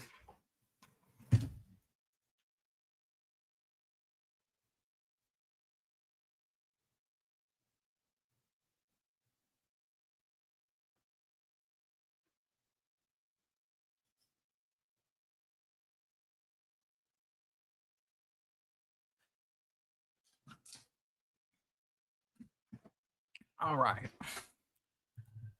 So, hearing somebody say that, I can, at face value, I can understand it, right? It makes sense what he's saying. But when you actually peel back the layers of what he's talking about, it's a fucked up mentality that's really kept a lot of women fucked up in this world. And now Chris is feeling that himself. Now, in this world, we're all gonna make mistakes, right? We're all gonna have to take accountability for our actions. We're all gonna have to do that. But when another life is in the situation, is in the dynamic of this, meaning another child, right? It's really fucked up for you to say you just have to take accountability. You just have to handle your responsibilities, whatever the case may be. So do you feel I really wish that Chris was here so I could ask him this. Do you feel that what you're saying to your son is for the betterment of the child that he has? How many times have, a teen mother gotten pregnant, right? How many times have a teen mother gotten pregnant and she's been thrown out on the streets? She's had to do whatever she could do to take care of her child. Or her parents wouldn't let her have an abortion because she had to accept the responsibility for what she got herself into, right? Knowing that she wasn't ready for a child, knowing that she could not handle a child on her own, knowing that it takes a village, knowing that financially she needed help, knowing that, the kid needed way more of a support system than this little girl could give. And she was forced to handle that all by herself. Then the kid grows up, right? The kid grows up with a whole bunch of fucked up issues. Not only is the kid not in a good financial place because his mama never had the support to go to school, to take time to get a good job, to finish her GED. So that not only is that mom, and I'm talking about teen moms, like, hear me out. We're gonna get to the main point. I want to move y'all through the journey. Not only is the mama struggling, upset, angry, overwhelmed, but she also has to nurture care. So many mothers walk around with a lot of resentment, a lot of anger on their children that they take out on them through the years of them growing up, to where the child grows up not only underprivileged, with no money, lacking emotional intelligence because their mom never had emotional intelligence because she was told as a child to grow up and be a full adult because she just got pregnant. Like, we don't all fuck, right? And then it fucks up that grandchild, like this new child that was brought into this world. It fucks up their life, how they handle the world that they've grown up in, how they navigate these different avenues, right? When all of this could have been avoided if the child had more support initially when she got pregnant. Yeah, I watch the baby while you go to school. Yeah, I watch the baby while you go to school. But when you come home, you're going to have to take care of this baby. Yeah, while you in class, make sure you finish all your classes, bring home all your homework, right? Get all your homework together, finish that, and then this baby right back on you, right? Then go to college. While you in your classes, I'll take care of the baby. I'll take responsibility. But after that, baby, you're gonna have to do everything that you can do for this baby on your own. But until then, we can work together because that's what family is about.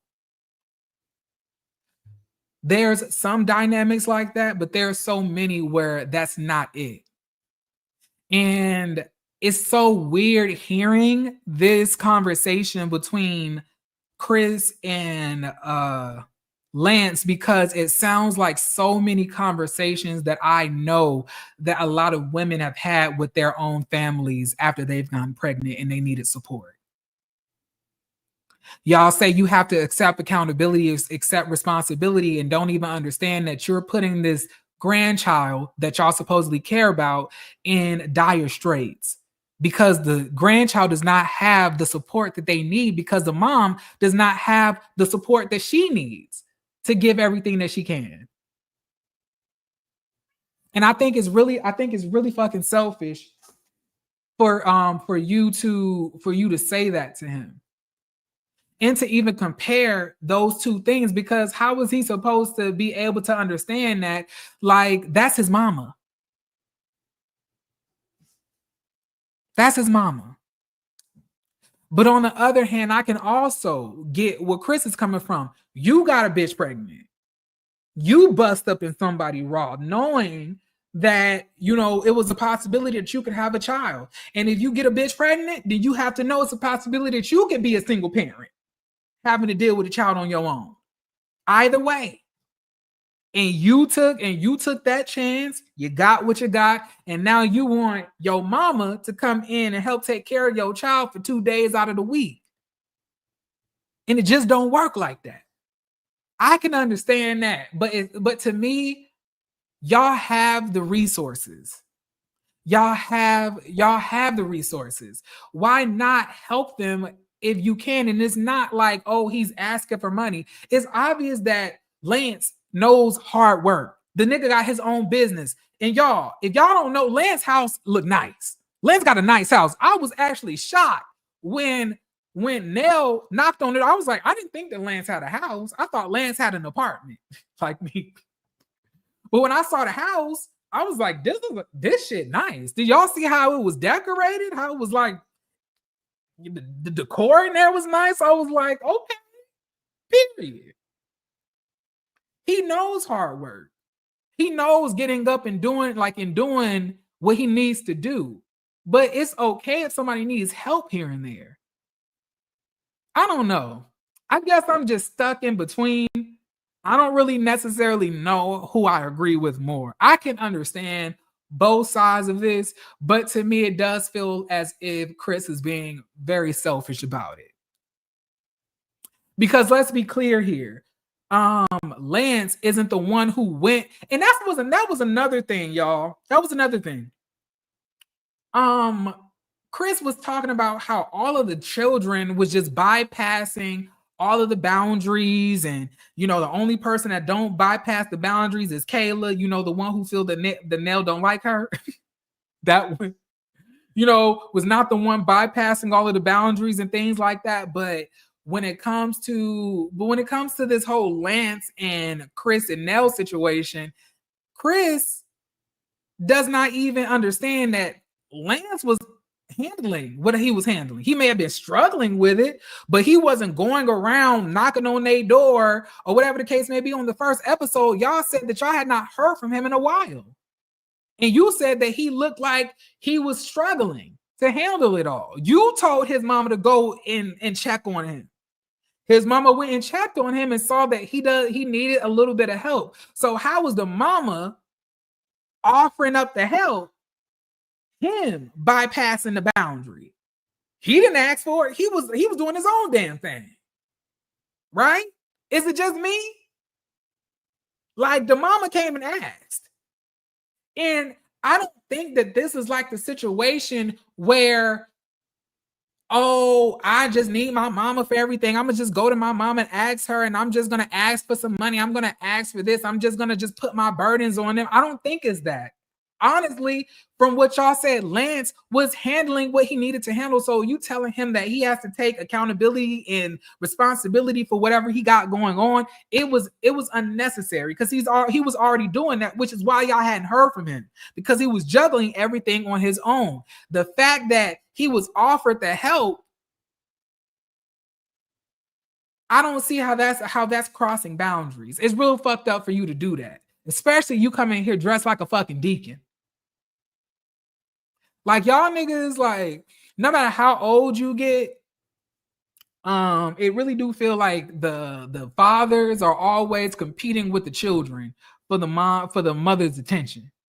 Like, oh, you know, I should be the most important thing. You placing the children above me.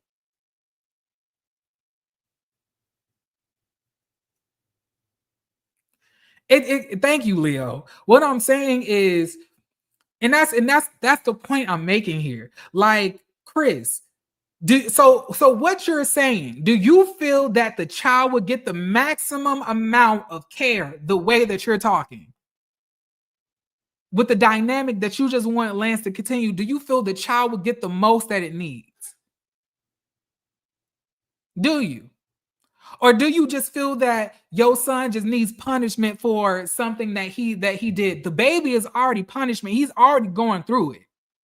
But at that point, it feels like you want the child to suffer too. And something about that is just very evil to me. I don't know.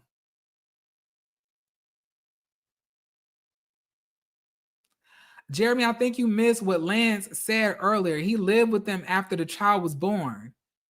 I don't think I missed that.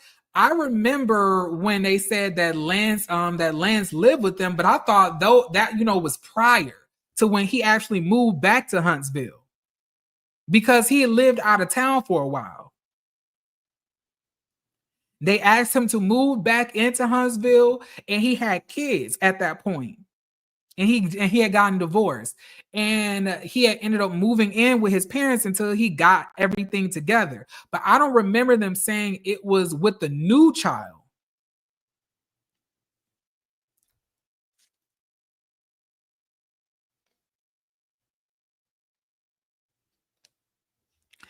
Lance moved in with his parents after the child was born for help with the baby, then went back to his own place.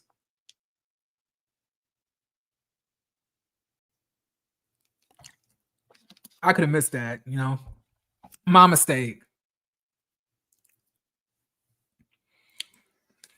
But like, and then on top of that, I don't understand like why you can't also hire a babysitter. I mean, you obviously have the money for this big ass house. So like, yeah, he is not a child. He is not a child. She is grown. I have grandkids, and I'm not raising kids all over again. Plus, Nell ain't young. You don't know how her health is. I mean, I don't think that she's asking him. I don't think that he's asking her to raise the kid. He's not doing that.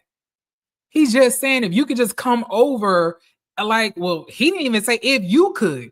She said I could just come over and just watch the baby in the middle of the night for 5 hours. Is that raising a kid? So you can get some sleep?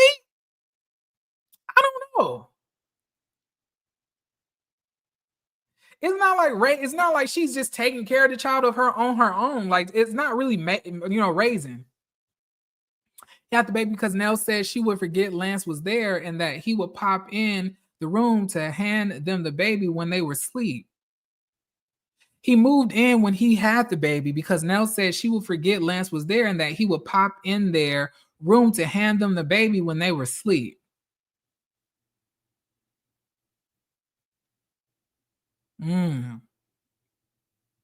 See, I must have thought that was for like another child, like previously. I could have gotten that wrong then. But like, yeah, I still don't feel like that. Like he's asking them to raise the child. It's just helping. That's what family is for. We're all supposed to be helping one another.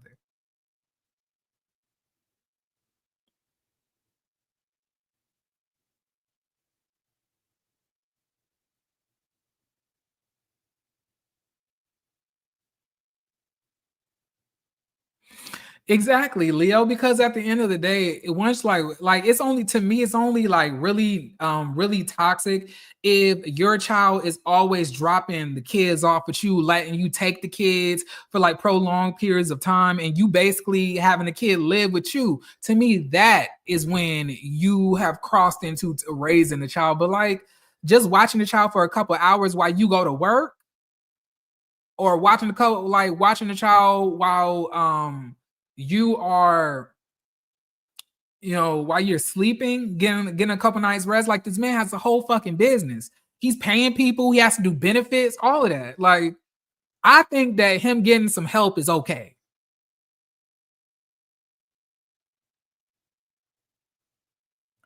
She said in the most recent interview with Carlos, you got to watch it. It was really good. I'm going to think about it. I don't like watching Carlos King interviews. I'm sorry.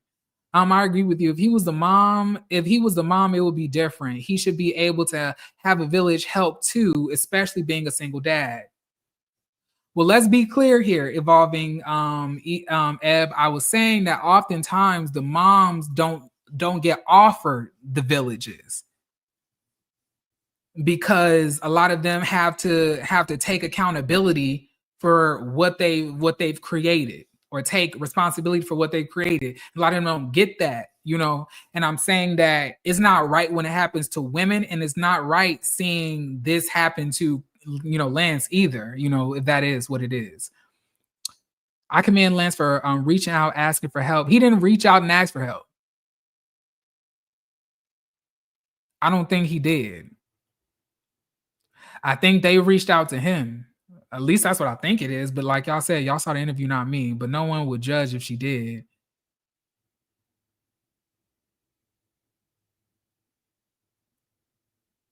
I mean, but to be honest, yeah,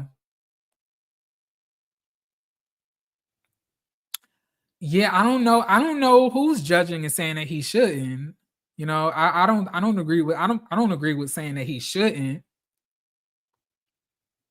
But I do believe that it's kind of funny how a lot of mothers have to like basically raise their child alone, solo, with no village, and they have to manage it, you know, while being a woman in America, while like moving through this life, battling racism, misogyny, sexism, and all of that other stuff, and they can get it done, but like a whole grown ass man that's a business owner can't do it is kind of telling.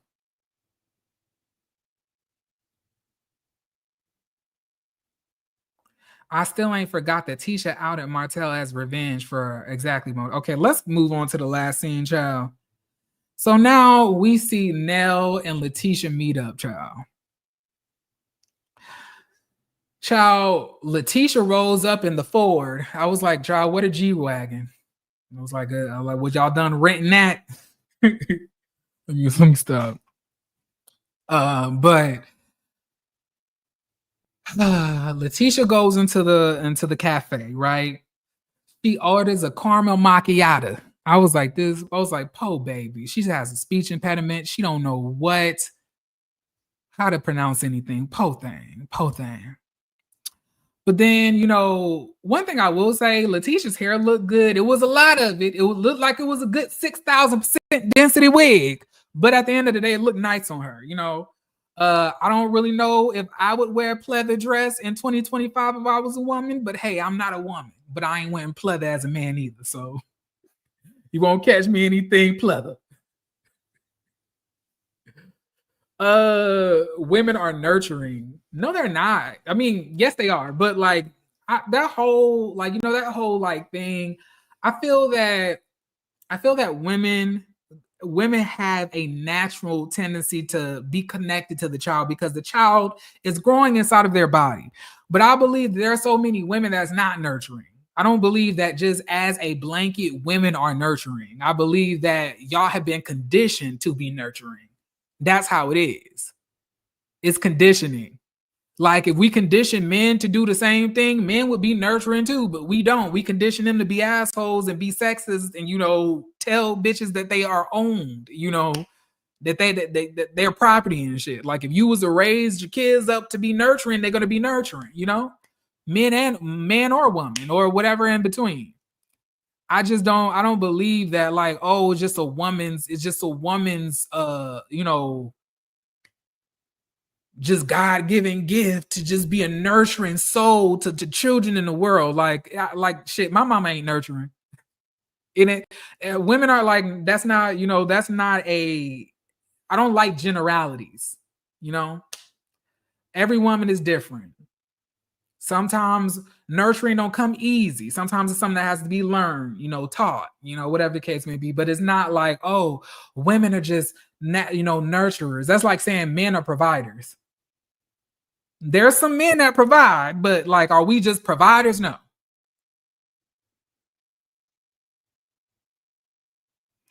Hey, y'all. Hey, I ain't gonna argue with you. If you feel that that's just y'all nature, hey, go do you. I can't argue with you there. I ain't no woman. But anyway, let's move on. So like I was saying, Tisha comes in and she sits down, orders a caramel macchiato, and Nell and her are looking at each other, and it's very awkward. I was like, I don't really, what's going on here? Nell says, well, I'm happy that that you're here, so we can talk about our friendship and about how we're gonna move in this dynamic. Tisha's acting like she's just so happy, yeah, because she loves to do that passive aggressive shit to get underneath somebody's skin. So they go on to talk about the whole situation that had happened with Tisha getting in her husband's face. She was like, you came in the party, you were on 100. She was like, I was not on 100. She was like, well, I feel that you were. She was like, you're entitled to your feelings. She was like, I am. I was like, Tisha, you need to calm down. You doing entirely too much. And then she goes into confessional. She gonna tell us, I just don't like the way that Nell is talking to me. Like, she's just coming at me all of a sudden. Like, no, she was not. And like, you don't like the way she talked to you. I guarantee you, her husband don't like the way you talk to him.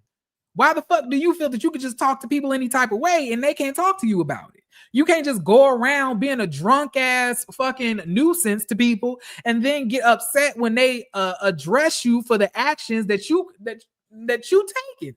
Like, what is wrong with you? Like, are you okay, girl? So she says, like, you got in my husband's face. She was like, I did not get into your husband's face. She was like, you did. You did get into my husband's face. She was like, well, that's your opinion. So she says, at the end of the day, your husband had, disrespected my husband and had brought his name up, and it wasn't the first time. Then Nell says, well, what was the first time then? Tisha says, well, let's talk about Atlanta. Okay, Nell says, yeah. So what was said? She says, when your husband had brought up, my husband regarding Atlanta and saying that he was not with him and everything else like that, my husband told me that he had to take a photo with you, with your husband, so you knew where he was at and who he was with, so he could just prove it to you that he wasn't out cheating. Nell says, bitch, that's a lie. I was in Atlanta. I knew where he was. And she was like, well, you with them? She was like, no, I was at the hotel. I was waiting on him to bring me my food. She was like, oh, yeah, so that's exactly what I was saying. You wanted to see if he was actually where he said that he was, so you made him take a photo. She was like, no. The fact of the matter is, your husband brought up my husband's name first, and my husband responded second. And then she was like, well, that doesn't matter. What does that matter? Like, it's not about who brought whose name up first. Like, that's not even the issue at hand, but you just said it was, Tisha. See, this is what happens when dumb hoes with lisp and speech impediments try to gaslight people. This is what happens. They don't even know what the fuck they talking about. See, you thought that she was going to make a point, but now you getting backed up in the corner and you going back and pussy popping on the shit that you were saying. You shouldn't even brought this up. But what you wanted to do, you wanted to bring this up as a justification for what the fuck that you did at that party. But the thing about it is, none of us have amnesia, Tisha. Amnesia, Tisha.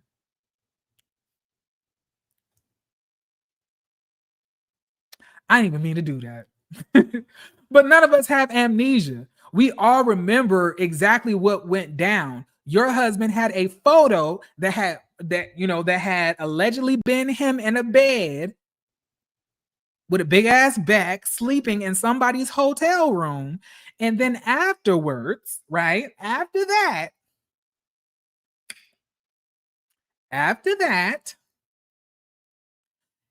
you was in the car crying and you was asking him who was he with, and he looked at you and said he was with a friend, and then he said Chris Fletcher. That's when Chris Fletcher responded and says, nigga, don't say that you was with me. I was not with you. I just got my wife's trust back. I'm not trying to break it. You were not with me. We only met once, and it was for lunch. We were not together for the rest of the night. Please do not be saying shit like that. So Tisha goes on to say, well, it's not like, it's not about who did what. It's about, who's doing stuff now. Actually, I don't even know. I don't even think that's what she said, but like, I couldn't really piece together exactly what Tisha was trying to say. So then Nell is going back and forth with her, and then she tells Nell, "Now you don't have to get loud with me. Don't get loud with me." Nell says, "Don't tell me what I can and cannot do. I'm a grown ass woman with a man with 2 jobs. I don't need this." And then Tisha says, okay, so we being disrespectful. I wanted us to have a cordial and respectful conversation. But if you can't be respectful, then, it is. She was like, do you actually want to have the conversation? Nell says, do you want to have the conversation? She's like, are you going to be respectful? Nell said, do you want to be respectful? I was like, I'm living. I was like, come on, Nell. Eat her up. Eat her up, Nell. Eat her up. See, I love it when somebody can just be quiet, real smooth in the chair and eat somebody up like that. Right? So Tisha at this point is like, you know what? Let me just move my 6,000 pounds of wig. She was like, I'm going to get up and I'm going to go. And she was like, call me when you want to have a conversation. She was like, girl, we don't need to have a conversation. She said, okay, cool. She proceeds to walk outside, get in her 2010 Ford SUV and drive off. That was the end of the episode. That was the end, y'all. This was a little rough. I'm gonna admit it was a little rough for me to complete this, but I think after a couple weeks off, I always have to get the rust off. The interviews, not the interviews, but the reviews are always best when I do them back to back, when I do them continuously each week, because I have to always frame my mind to focus. Okay. But yeah, hopefully you guys enjoyed this.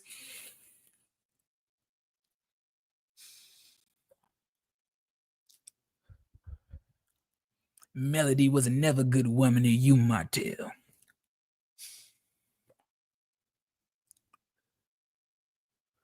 My baby. I don't know. I'm sorry. Let me stop being ridiculous. All right, y'all. Okay. I guess I should ask. And I'm only going to do this.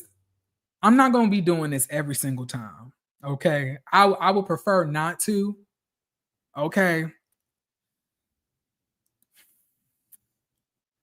I have a good extra 15, maybe 20 more minutes because it's 8:30, 8:35. Do y'all want me to drop a link and allow y'all to come up here? Let me know. Let me know. If ever hold your peace, but let me real quick. Thank you so much, Chocolate 25 LM for your super chat. Also, y'all, real quick, if y'all want to donate to the channel, hold on, let me show you something. Okay, ciao.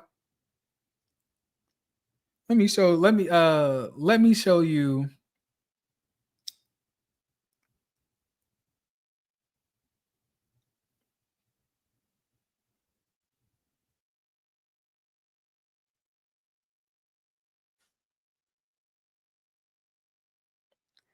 Y'all, wait, actually, I can just share my screen.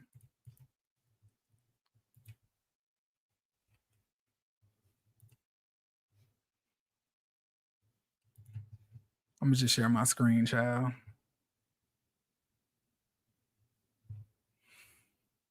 All right, y'all.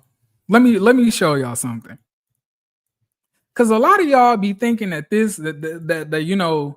and it's to bring up something. For those of y'all who don't know, right? For us to watch this shit, right? For us to be able to watch this, YouTube TV is $82 motherfucking dollars. $82, $83, right? Child, let me show y'all how much StreamYard costs. Let me show y'all what StreamYard doing. Child. Bitch, StreamYard, the lowest plan, the core plan, y'all, it used to be 5 plans. One that was 0, 10, 20, 40, 60, and 80. Now it's between $45 a month and $89 a month. And y'all, I'm letting y'all know right now, I had to a bitch had to a bitch had to remove that other one. I had to remove it because like it was becoming way too costly to do to do this. Okay, way too costly. I'm trying to say being a streamer, like doing this is not cheap. So when these like YouTubers are making content for y'all and stuff like that, and I'm not talking about me necessarily, right? I'm saying like when there's YouTubers who may ask for donations or whatever the case may be, I don't really think that y'all understand how much like this shit is a month, right? And then on top of that, like even when people tip, on YouTube takes about 50 to 60% of the tip themselves. So let's say you give me $4. YouTube is taking about $2 out of that. And I won't get the $2 for another month, right? Versus, people, asking, you to send it directly to their Cash App so they can get all of the stuff that you want them to have. But I understand everybody doesn't have Cash App. But like, yeah, I've been seeing, stuff about like, people talking trash about like YouTubers who are asking for donations. Like these fucking stream plans are expensive. They are upping the cost on this. Not to mention like trying to pay for the cable. Trying to pay for the cable to watch this shit in real time. Like, for example, Scotty be doing the reviews right after the show go off. He couldn't do that if he didn't have YouTube TV. Right? So like when these people are asking y'all for help or whatever the case may be, or asking y'all like to donate, don't be roasting them, because at the end of the day, people have to take a lot of time out of their day to get up here and really entertain y'all, and y'all getting this for free, right? Yeah, you get what I'm saying? Like, and I'm just gonna say it. I really don't like how.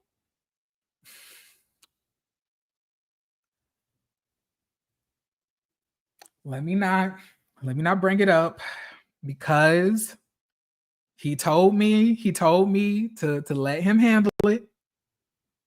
He told me that he grown and he can handle it himself. Okay. And I told him I was going to leave it alone. Okay. I told him I was going to leave it alone. Said I was going to stay out of it. I'm going to stay out of it. But yes, what I was saying is like, so y'all, please be understanding to, how much time it takes. Like, for example, I work from 8 to 5 p.m., 9 hours, right? Monday through Friday. 3 days out of the week, I have to go to the gym from 7 to 8, right? Now, I work in finance. So, I work in finance, and it's like a mix of IT and finance that I do. So I'm emotionally and mentally drained at the end of the day. But yet I have to come on here, watch a show, review it, take about an hour or two to review it. And then let's not even talk about if I need to edit a pre-recorded video to upload for y'all. That takes me a good 2 to 3 to 4 hours. Like, it takes a lot of effort, right? So y'all, please be, Jeremy, where is the mother? please be kind to people. Okay? Please. And y'all listen, I'm not talking about me. That's not what I'm talking about. Jeremy gonna be okay. Like I said, I accept whatever y'all give. If y'all don't give anything, that's fine as well. It's all appreciated. I just want y'all motherfuckers to like the video. That's what I got. That's what I be having to ask for. Okay. That's what I be having to ask for. But if you guys decide to like tip me or whatever like that, I appreciate it. It means a lot. I appreciate that, right? But I don't think that's a necessity for me. But I'm saying that if somebody is saying and asking for donations for the channel, whatever the case may be, I need y'all to think about all the cost of, you know, what they're doing each month, you know, to give y'all content. All of it, like none of this is free. Like it costs to make those thumbnails. It costs to have a streaming platform. It costs to buy cable just to watch these damn shows. Let me tell you something, y'all. I don't watch TV. I don't watch TV. I don't watch TV shows. I don't watch any of that side. I watch anime. I be watching anime and I watch documentaries and shit. Okay. I love music. I love music documentaries, astronomy, crime documentaries, and I love a whole bunch of fucking nerd ass anime, and I play my video game. It isn't until I need to do a review that I watch these shows, right? Like, for example, if y'all tell me y'all want me to review a show, I'm going to try to find it, try to watch it, and then if I feel like I'm pulled to do a review on it, I'll review it, and then I'll be watching it from that point on and then covering it. But if I'm not reviewing it, I'm not really watching it for real. Not saying I don't watch any TV ever.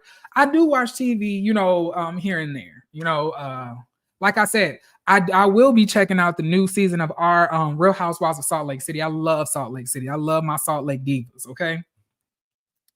But overall, like, I'm not out here just watching television. Like, I'm not sitting here flicking through channels on cable. I turn on that Crunchyroll and I'll go to work. Okay, but y'all listen. Do y'all want me to drop the link or not? Put a 1 in the chat. If yes, put a 2 in the chat. Well, you don't have to put a 2 in the chat. You just don't have to say anything. But if y'all want to come up here and say what y'all feel about this episode, like I said, I have about 15 to 25 minutes. Let me know what y'all want to do. I'm giving y'all a chance. I'll give y'all until, let me put this. Let me put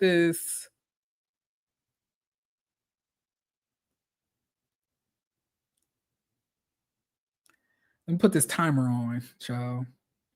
I give about like a good 3 minutes to get a response. Primary custody, I meant mama got some issues. And Lisa, thank you so much for the super chat. I appreciate it. And it's, you know, like I said, thank you. I appreciate it. Y'all, like, you know, y'all, thank you. Y'all, like, I really do appreciate it, y'all. And it is always love. Hold on, let me respond to this message, y'all. Friend.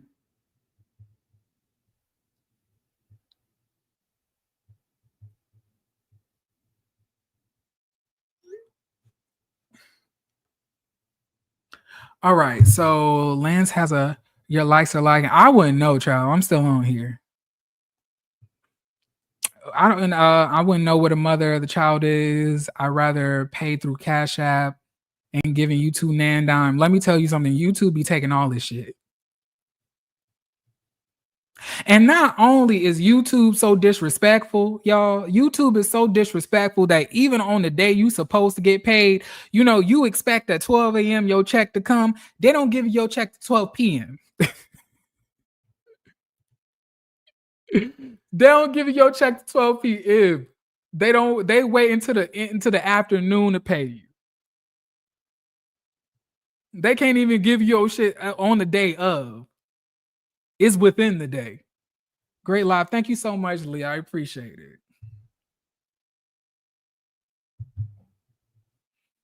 Oh, and y'all listen. I'll be in Dallas for Labor Day weekend. Me and Chef Don are gonna be linked up for that weekend. Child, I just finished booking all my reservations at the Marriott. And also I believe that it's some events that we're going to be going to as well. I'm really excited about that. It's going to be our first time meeting in person, y'all. Our first time meeting in person. So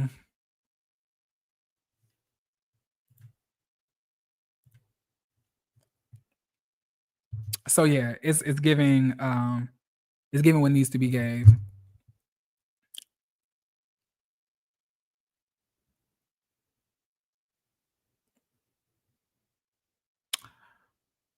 Well,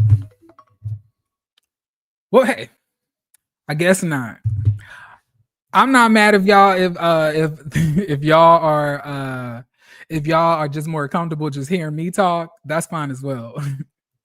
But anyway, y'all, I guess I'll will you be vlogging some of your trip to Texas? I was not planning on it, but I'll think about it.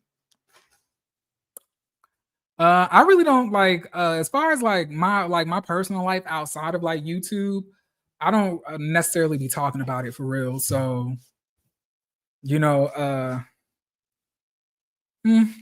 don't know. I enjoy that privacy. But like y'all listen, I love you. I want you to know that you're loved. If nobody told you today, you have, love in this world, you have purpose, you have meaning. And I want you to love yourself most importantly. Know that you are meant to be here. Know that you have, an assignment to complete, whatever you figure out that it is, try to achieve that with all your heart, And yeah. Drink your water, love yourself, because when you don't, you are going to end up as a 56-year-old mother who let a man, make their child feel like they were not loved the same way everybody else was. But anyway, y'all, I love every single one of y'all. Y'all have a beautiful, beautiful rest of y'all day. I plan on doing the same, y'all. Peace.